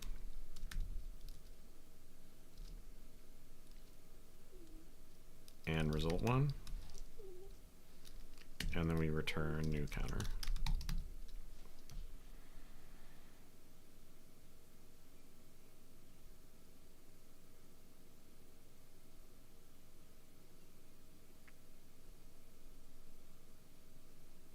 Okay, and this needs to be Elmon begin. Okay.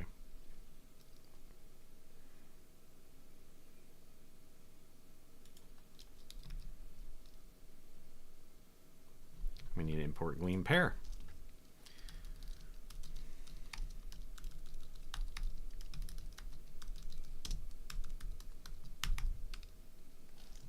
Are you kidding me? Be helpful. Okay, so we need to handle get bang, and actually this is, I think this is what they were doing, is because it's atomic, we just need to return var. Or no, we do a binding, do we not? Let's see what happens here. So if there's a get bang of x2, but that's not in atomic position. The begin is in atomic position.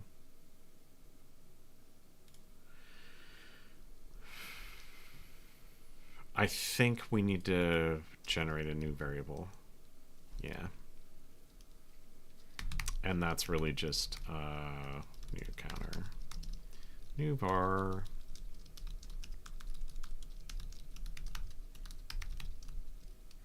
And then we return Elmon.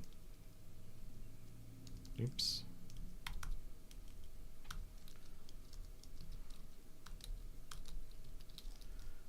Of that, and we have our list of var with,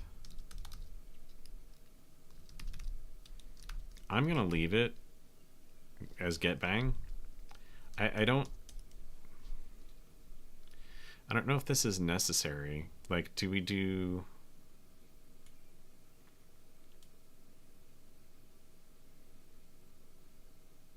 remove the get bang? Like, I think it's part of the language still, right? They're saying add it here. All right, well, I'm gonna leave it in. And then set bang. The interesting thing here is that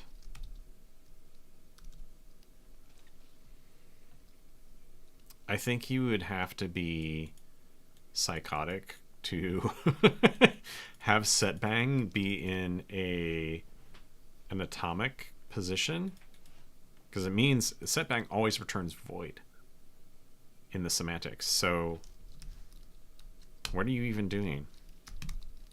But we need to, excuse me.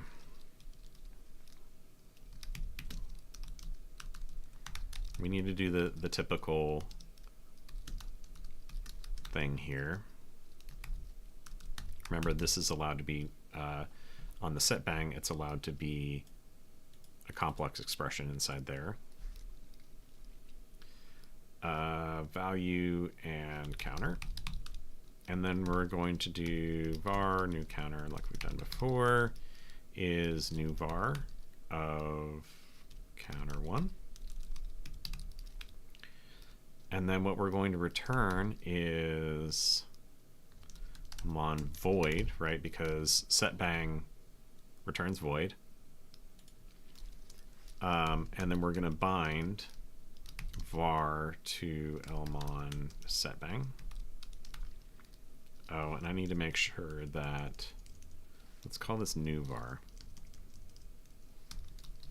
because we don't want to override that, right? And then new counter.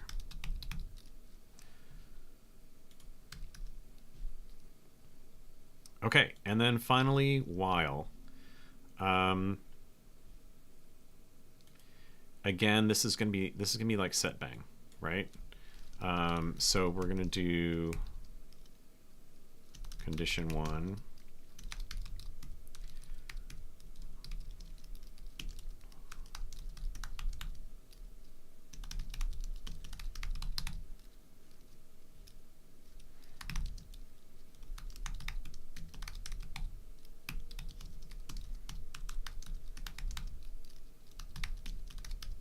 We just need to recursively call RCO expression inside there.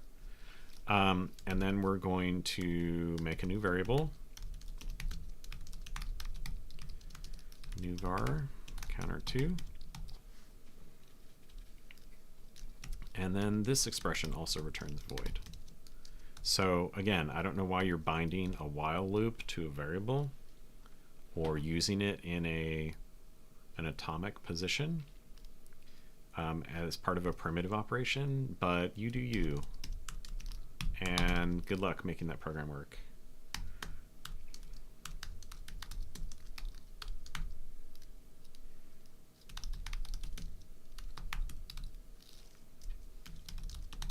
Okay, so we've handled all the atomics. This needs to be counter 1. And again, I keep adding an R onto RCO EXP. Where did that go? Here we go. Okay, and now we need to, in RCO expression,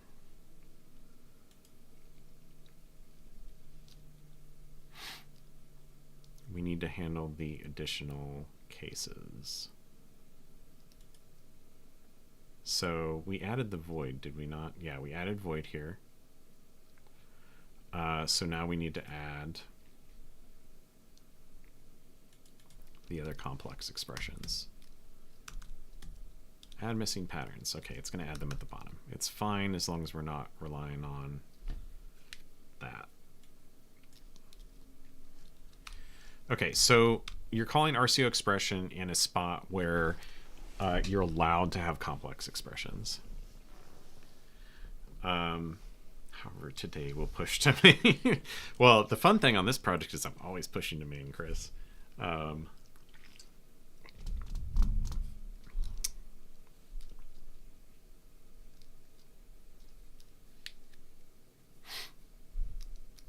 Okay, one thing that we didn't do is we're going to have to update the shrink pass. So maybe we can get that done before the end of today, but I want to finish filling out all the cases here and update the tests if we can. And then we'll do shrink. Okay, so here we're gonna have to do another map fold like we did up here. So let's just copy. Let's copy this, but we're not going to return the same thing. This is just going to be, we'll map fold. We don't have to introduce a new variable here.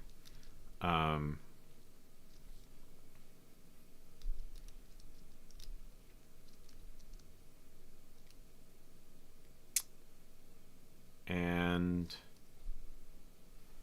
this will be, we'll just return on begin. Yeah.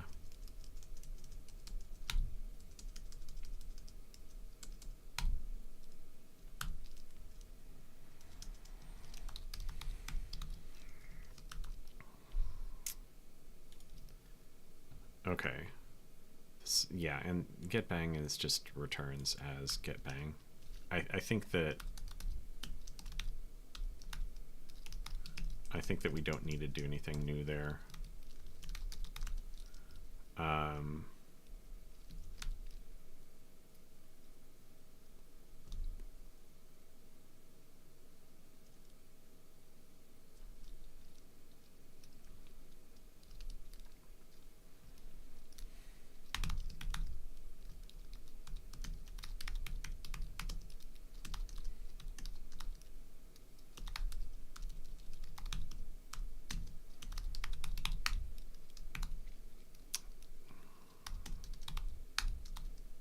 this needs to be elmon.setBang, right? Var value 1. And again, the clauses in RCO expression are substantially simpler because we're not introducing new variables at this point. These are allowed to be complex. We just need to make sure that any expressions inside them get evaluated to remove complex operands. So and we're threading through body 1, counter 2,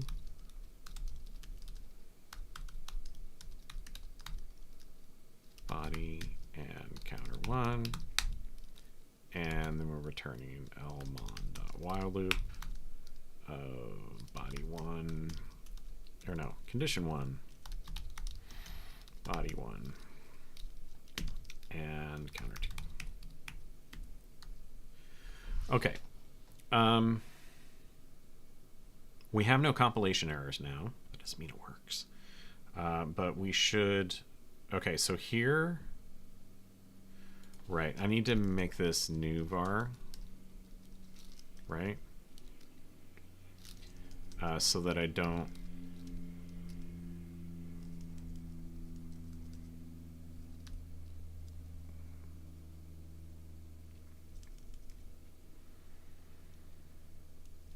And this needs to be new var. Right, these are bindings that are introduced. Now the interesting thing here is that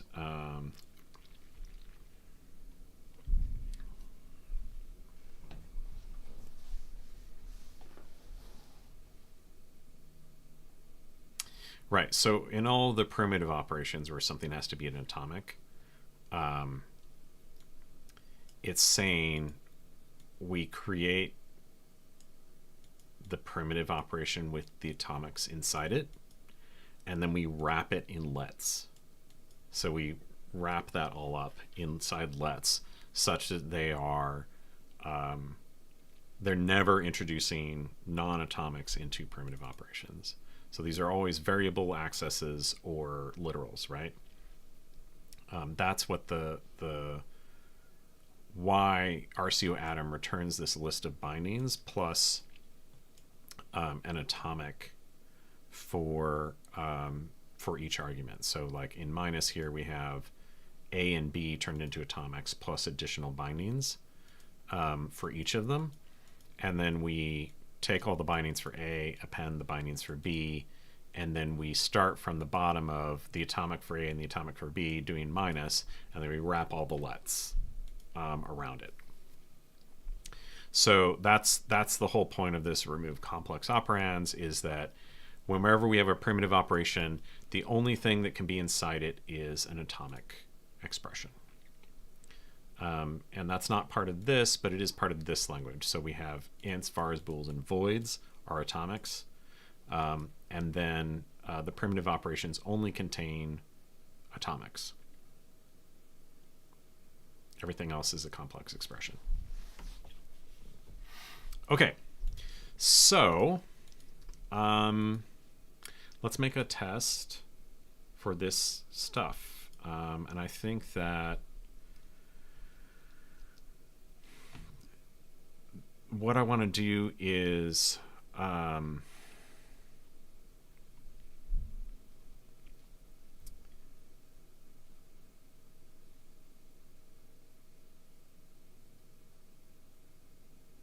I want to parse this program. So let's start with that, and let's we had this parsed little assertion transformer thing here. Let's put this in here. Put it at the bottom. Okay, so we need to update this. It should be broken anyway. I don't know why it's not. Did we update the aliases at the top? We did. So this needs to be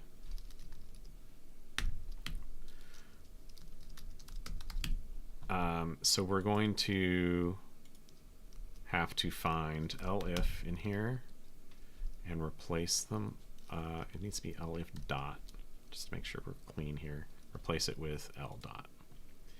And then we need to do lmon if, and oops, and replace it with lmon. And then we'll be able to change this around. Okay. So this should actually have compilation errors in it.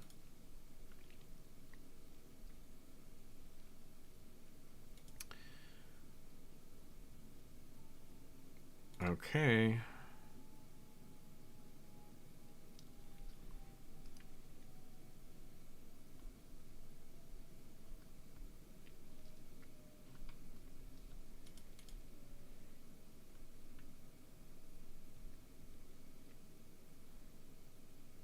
Why does it not have compile errors? Or maybe I'm just not seeing them. Yeah, we need to. Okay, so that makes sense. Select instructions, we've just commented out. Explicate, I think the problem is that a explicate control test is broken, and we just need to comment out it's test until we get there. Okay, so now we have errors in here. So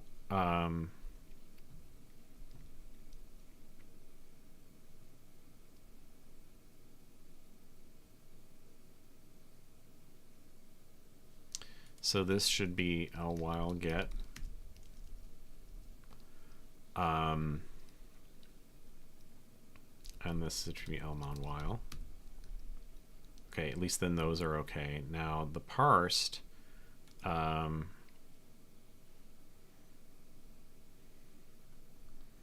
we need to import,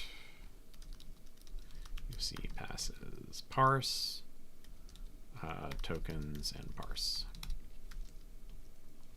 Now the problem is that this is not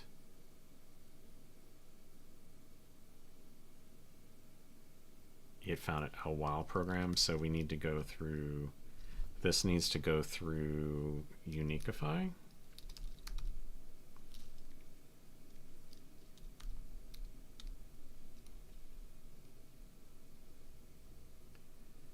And uncover get.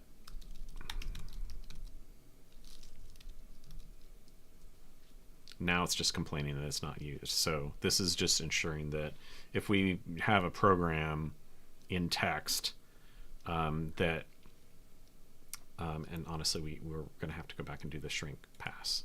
But if we have a program in get, in string, in text, then we can transform it into the l while get program.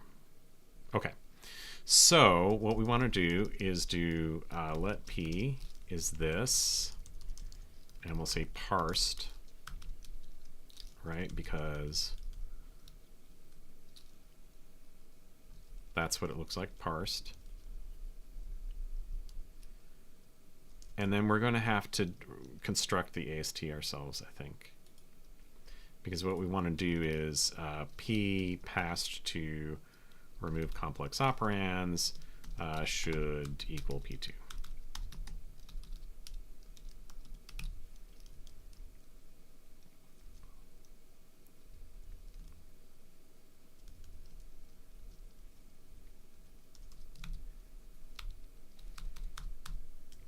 Except we're going to have different variable names here.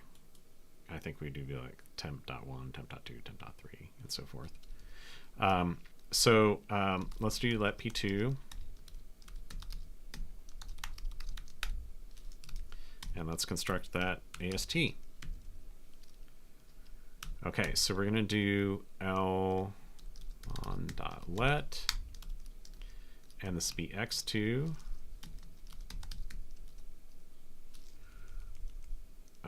Atomic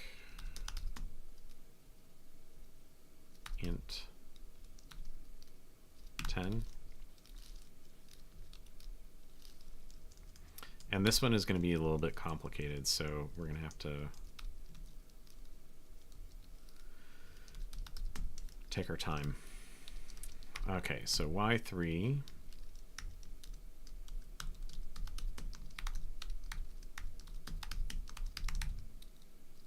0. And I don't always say this, but as always, please drop questions if you have any confusion about what I'm doing here. Okay, so here's our first temporary variable. So I think that will, yeah, that'll get introduced there. We may have some errors in terms of like how variables are renamed, but what I'm going to do is I'm going to go through and replace all the temp4s with temp.1. Okay, and the temp5s with temp.2, because that's how we were naming our variables. Okay, and here temp6 is the next one, so that's temp3. And temp7 is the final one, so that's temp4.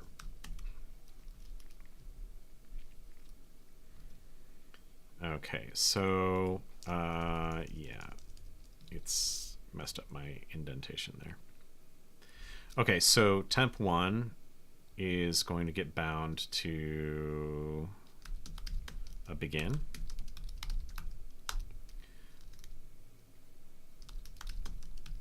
And there's a set y3.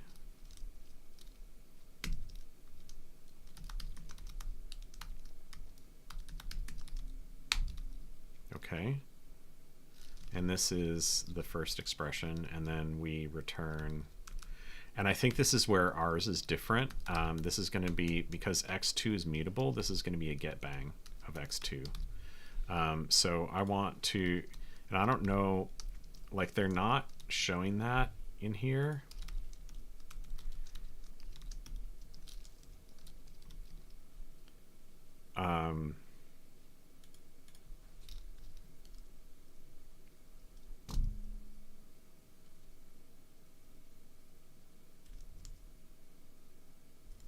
Okay, I need to get my indentation going here so I can keep track of what's going on.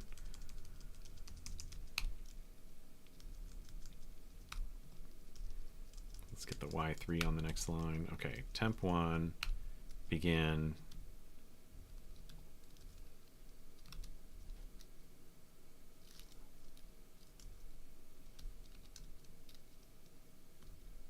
Okay, so we need, I have too many parens here, but we need another expression here, and that's another let.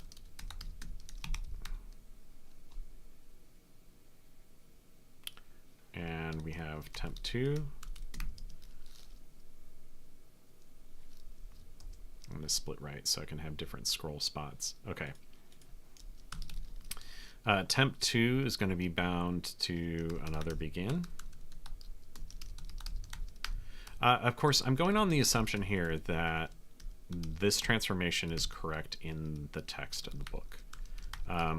Even if it is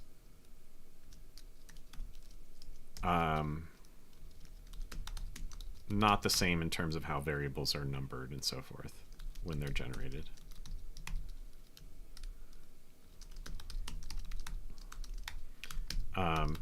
Now, if we need to do something else here, hopefully that'll become obvious when our test fails. So we'll find out.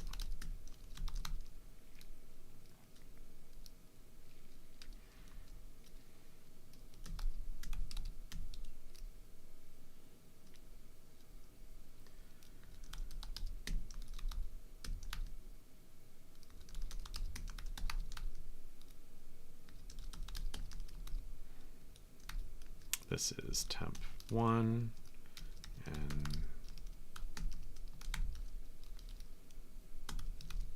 right, so again, this is all of this remove complex operands is so that we can go from this primitive operator into a very simple like assembly instruction of add these two things together, right? Okay. So now temp3, we have another let. Lots of nesting here. I knew that this was going to be a complicated example, and I apologize, but we need to... The interesting thing here is this is actually, in our transformation, this is going to be a get bang again. So we need to, because we didn't remove it, right?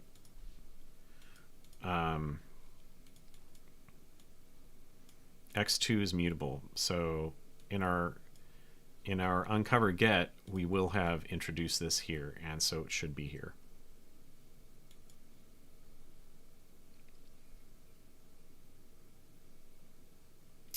The thing is, we will not have it here because this is in the original language. We won't have get bang in the original language.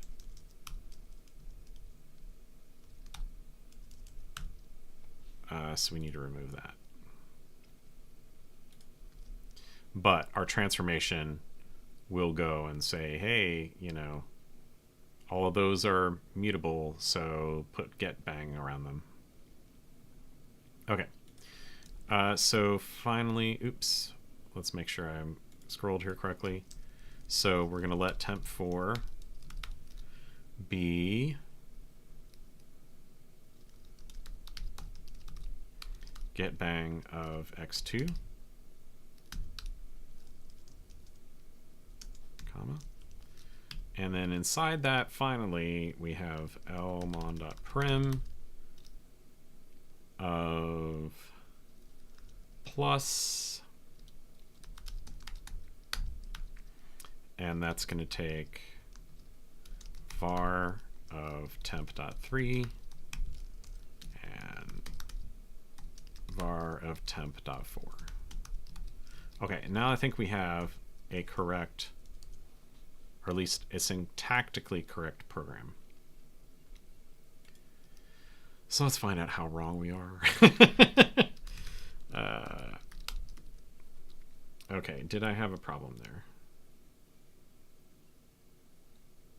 So in the test, all right, so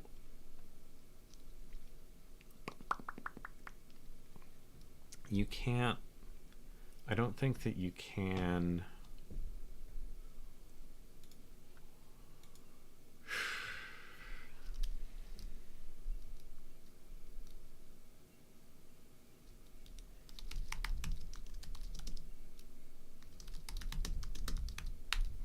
can I do that? Just as an alias. Will that break things?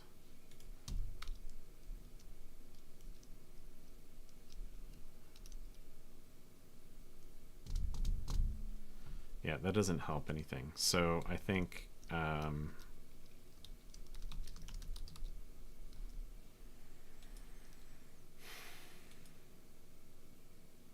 we're just gonna have to bite the bullet here and go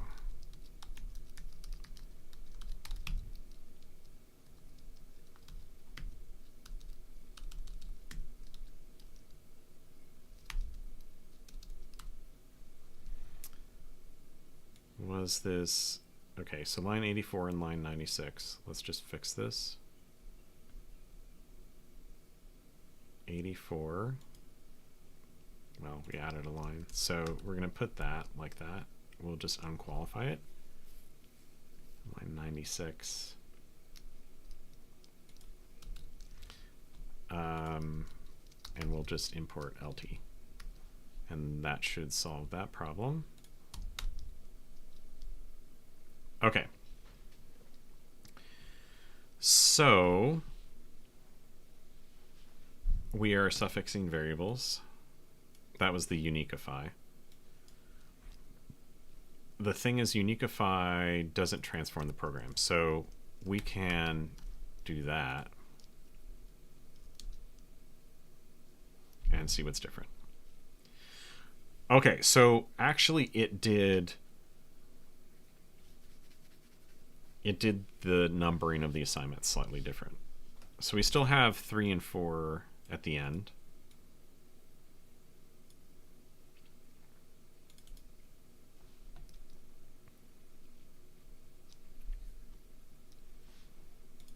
Okay, so let's see. So x2, y3 are the same, and this is temp3.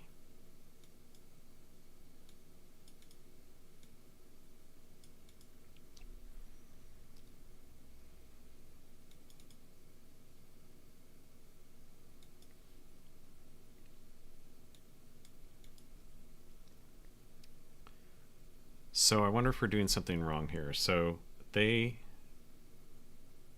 we thought it'd be temp1 in this position, but it's temp3.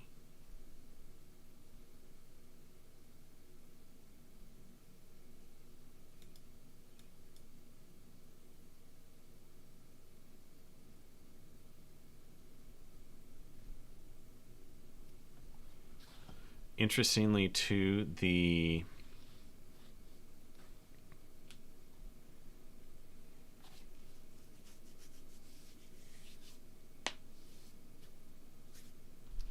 wish I could pretty print that so I could see the nesting differences.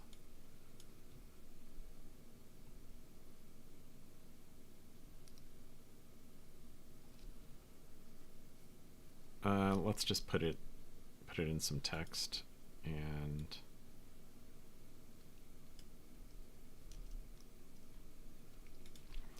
the interesting thing here to me is that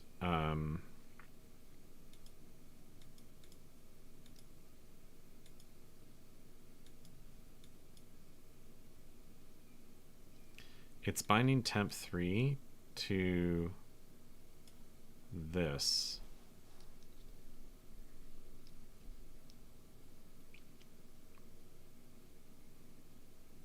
So temp3 is getting assigned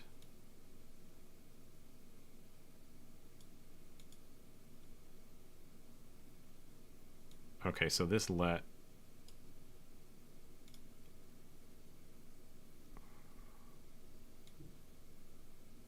okay, so there's the begin. That's getting assigned to temp1. And then you have another let in the right hand side of this let, which is temp2.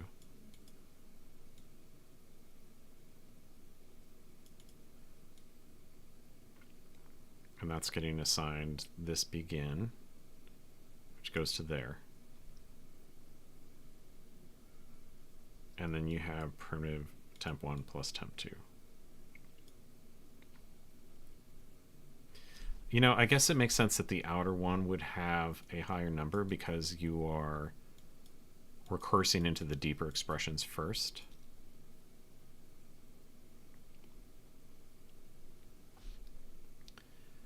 Okay, so let's write out what this actually looks like. So we have let x2 is 10. We have let y3 is 0.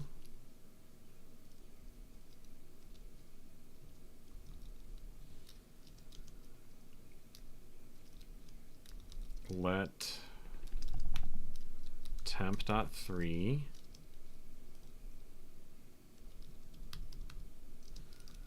this has a let inside it. Temp.1 is begin.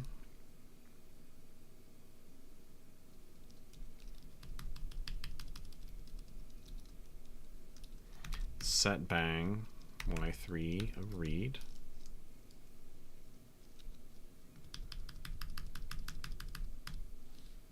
And there's a get bang of x2.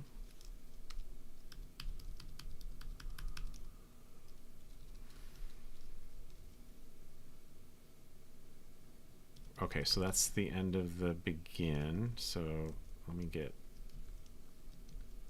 this is where I wish I had Emacs and par edit. Okay, so that's the end of the begin and the end of the binding. And then there's another let inside here of temp.2 and a begin.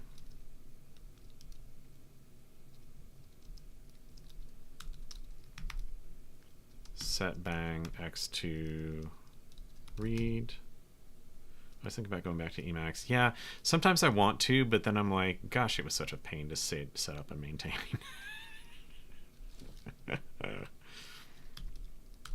Nowadays, though, apparently eglot is great and so forth. Okay, so let me make sure I'm keeping track here and not getting dizzy. Okay, so let temp2 begin, set bang x2 read, get bang y3. Okay, so that's part of this let. Okay, so we have the end of the bindings.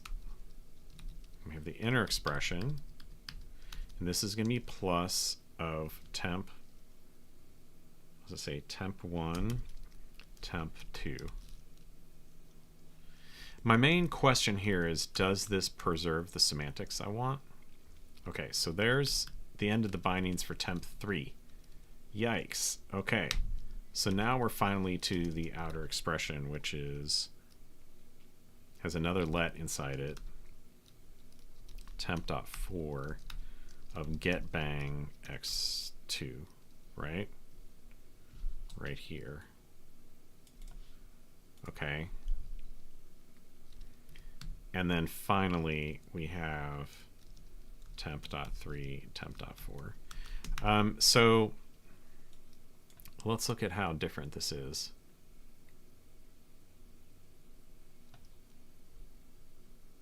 What we're seeing here is that these are being put inside.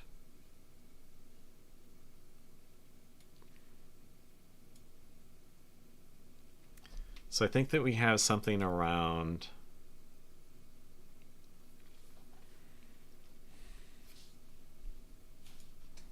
again, I'm going to need to split.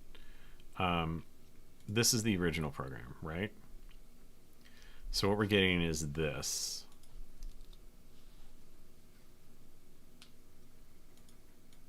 So there's two plus operations, which we get.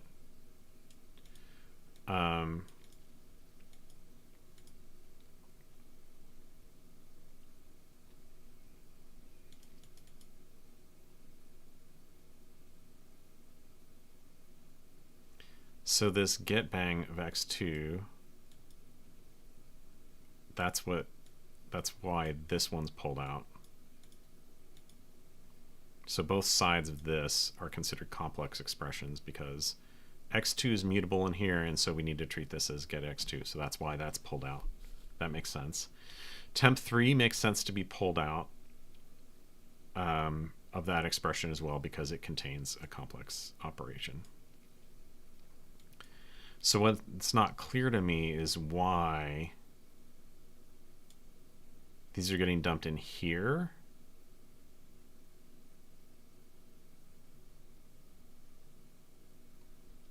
Instead of like what it suggested, which is like so.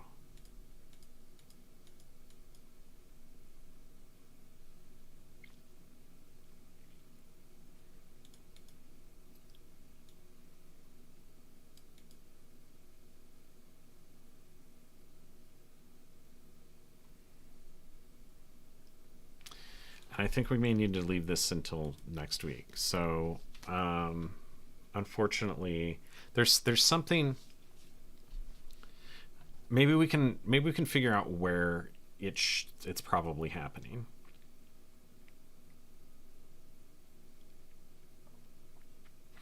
So we're getting this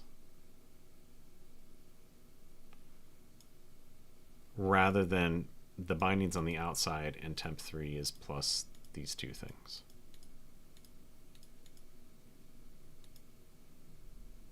I bet there's a simple mistake we made here. And I think that it comes down to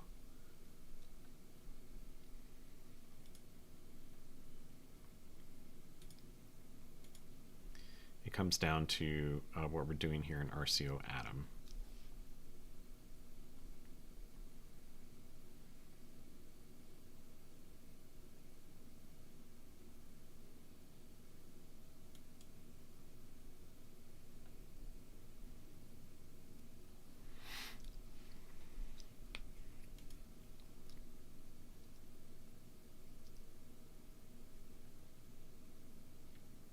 and in let.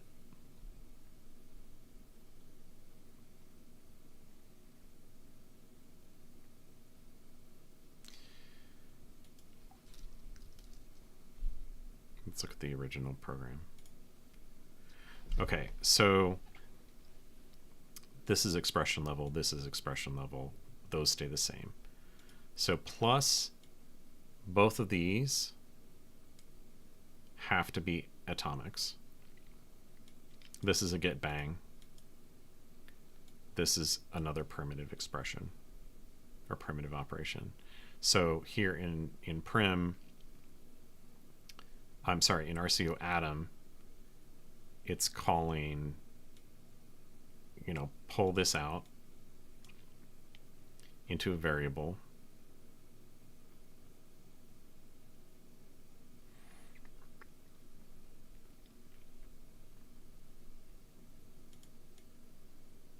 And recursively, like, so this is why our order, because like if you're going into this expression and recursively removing complex operands from the inside of it,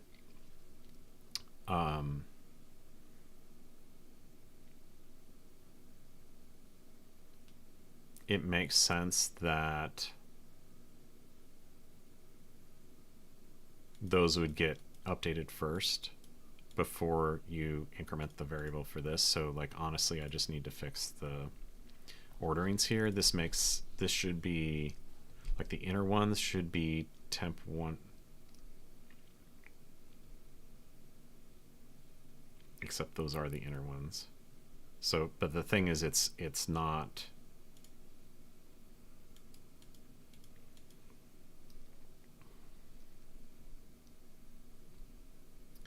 the right-hand side of a let doesn't need to be atomic, though. That's the thing that is probably giving me an incorrect expectation about what the output should be.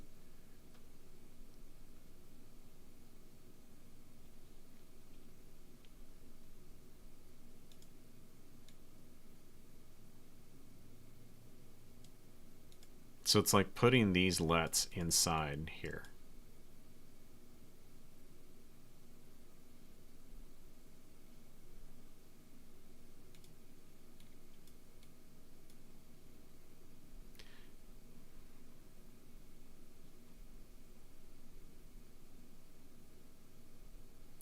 Honestly, I don't think it's wrong. I think it just disagrees with what the book says. I don't think it's wrong. They have the same effect, right? Like, it's, do you put it inside the right-hand side of a let, or do you bind it on the outside and then do the primitive operation? I don't think that it's not wrong either way, because let is allowed to have complex sub-expressions in the binding.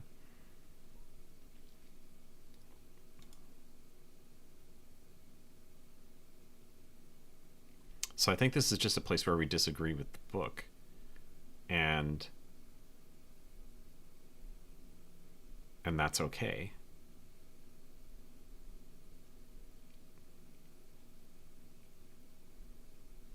This, like, the thing about this arrangement is this works in my brain the way that the later phase, the explicate control works. Because this is very much 3-address code, like make an assignment. And then your next thing in your sequence is make another assignment. And the next thing in your sequence is, you know, do this operation and make an assignment. This is more like the output of explicate control than this is. Because explicate control will go in there and like slurp these out. Right? Honestly, we could probably look at explicate control real quick and go, you know, is something in tail position, is something in assignment position.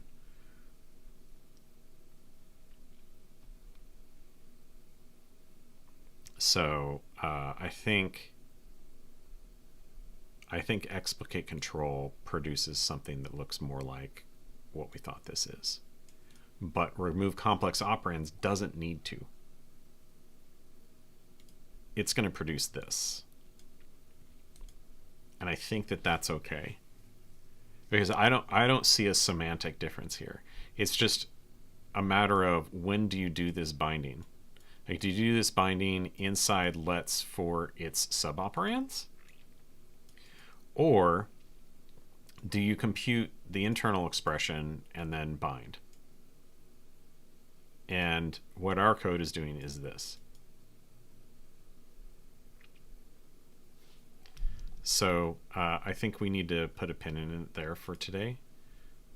We could correct this data structure and make it look like the actual result. But, and in fact, even if it did produce this, these would be on the outside. These would be bigger on the outside. So, yeah, because we weren't. Anyway. Thank you for attending. I will make a commit and push what we have, even though it's broken, so that you can see that for next week. And I'll see you next week. Thanks for coming.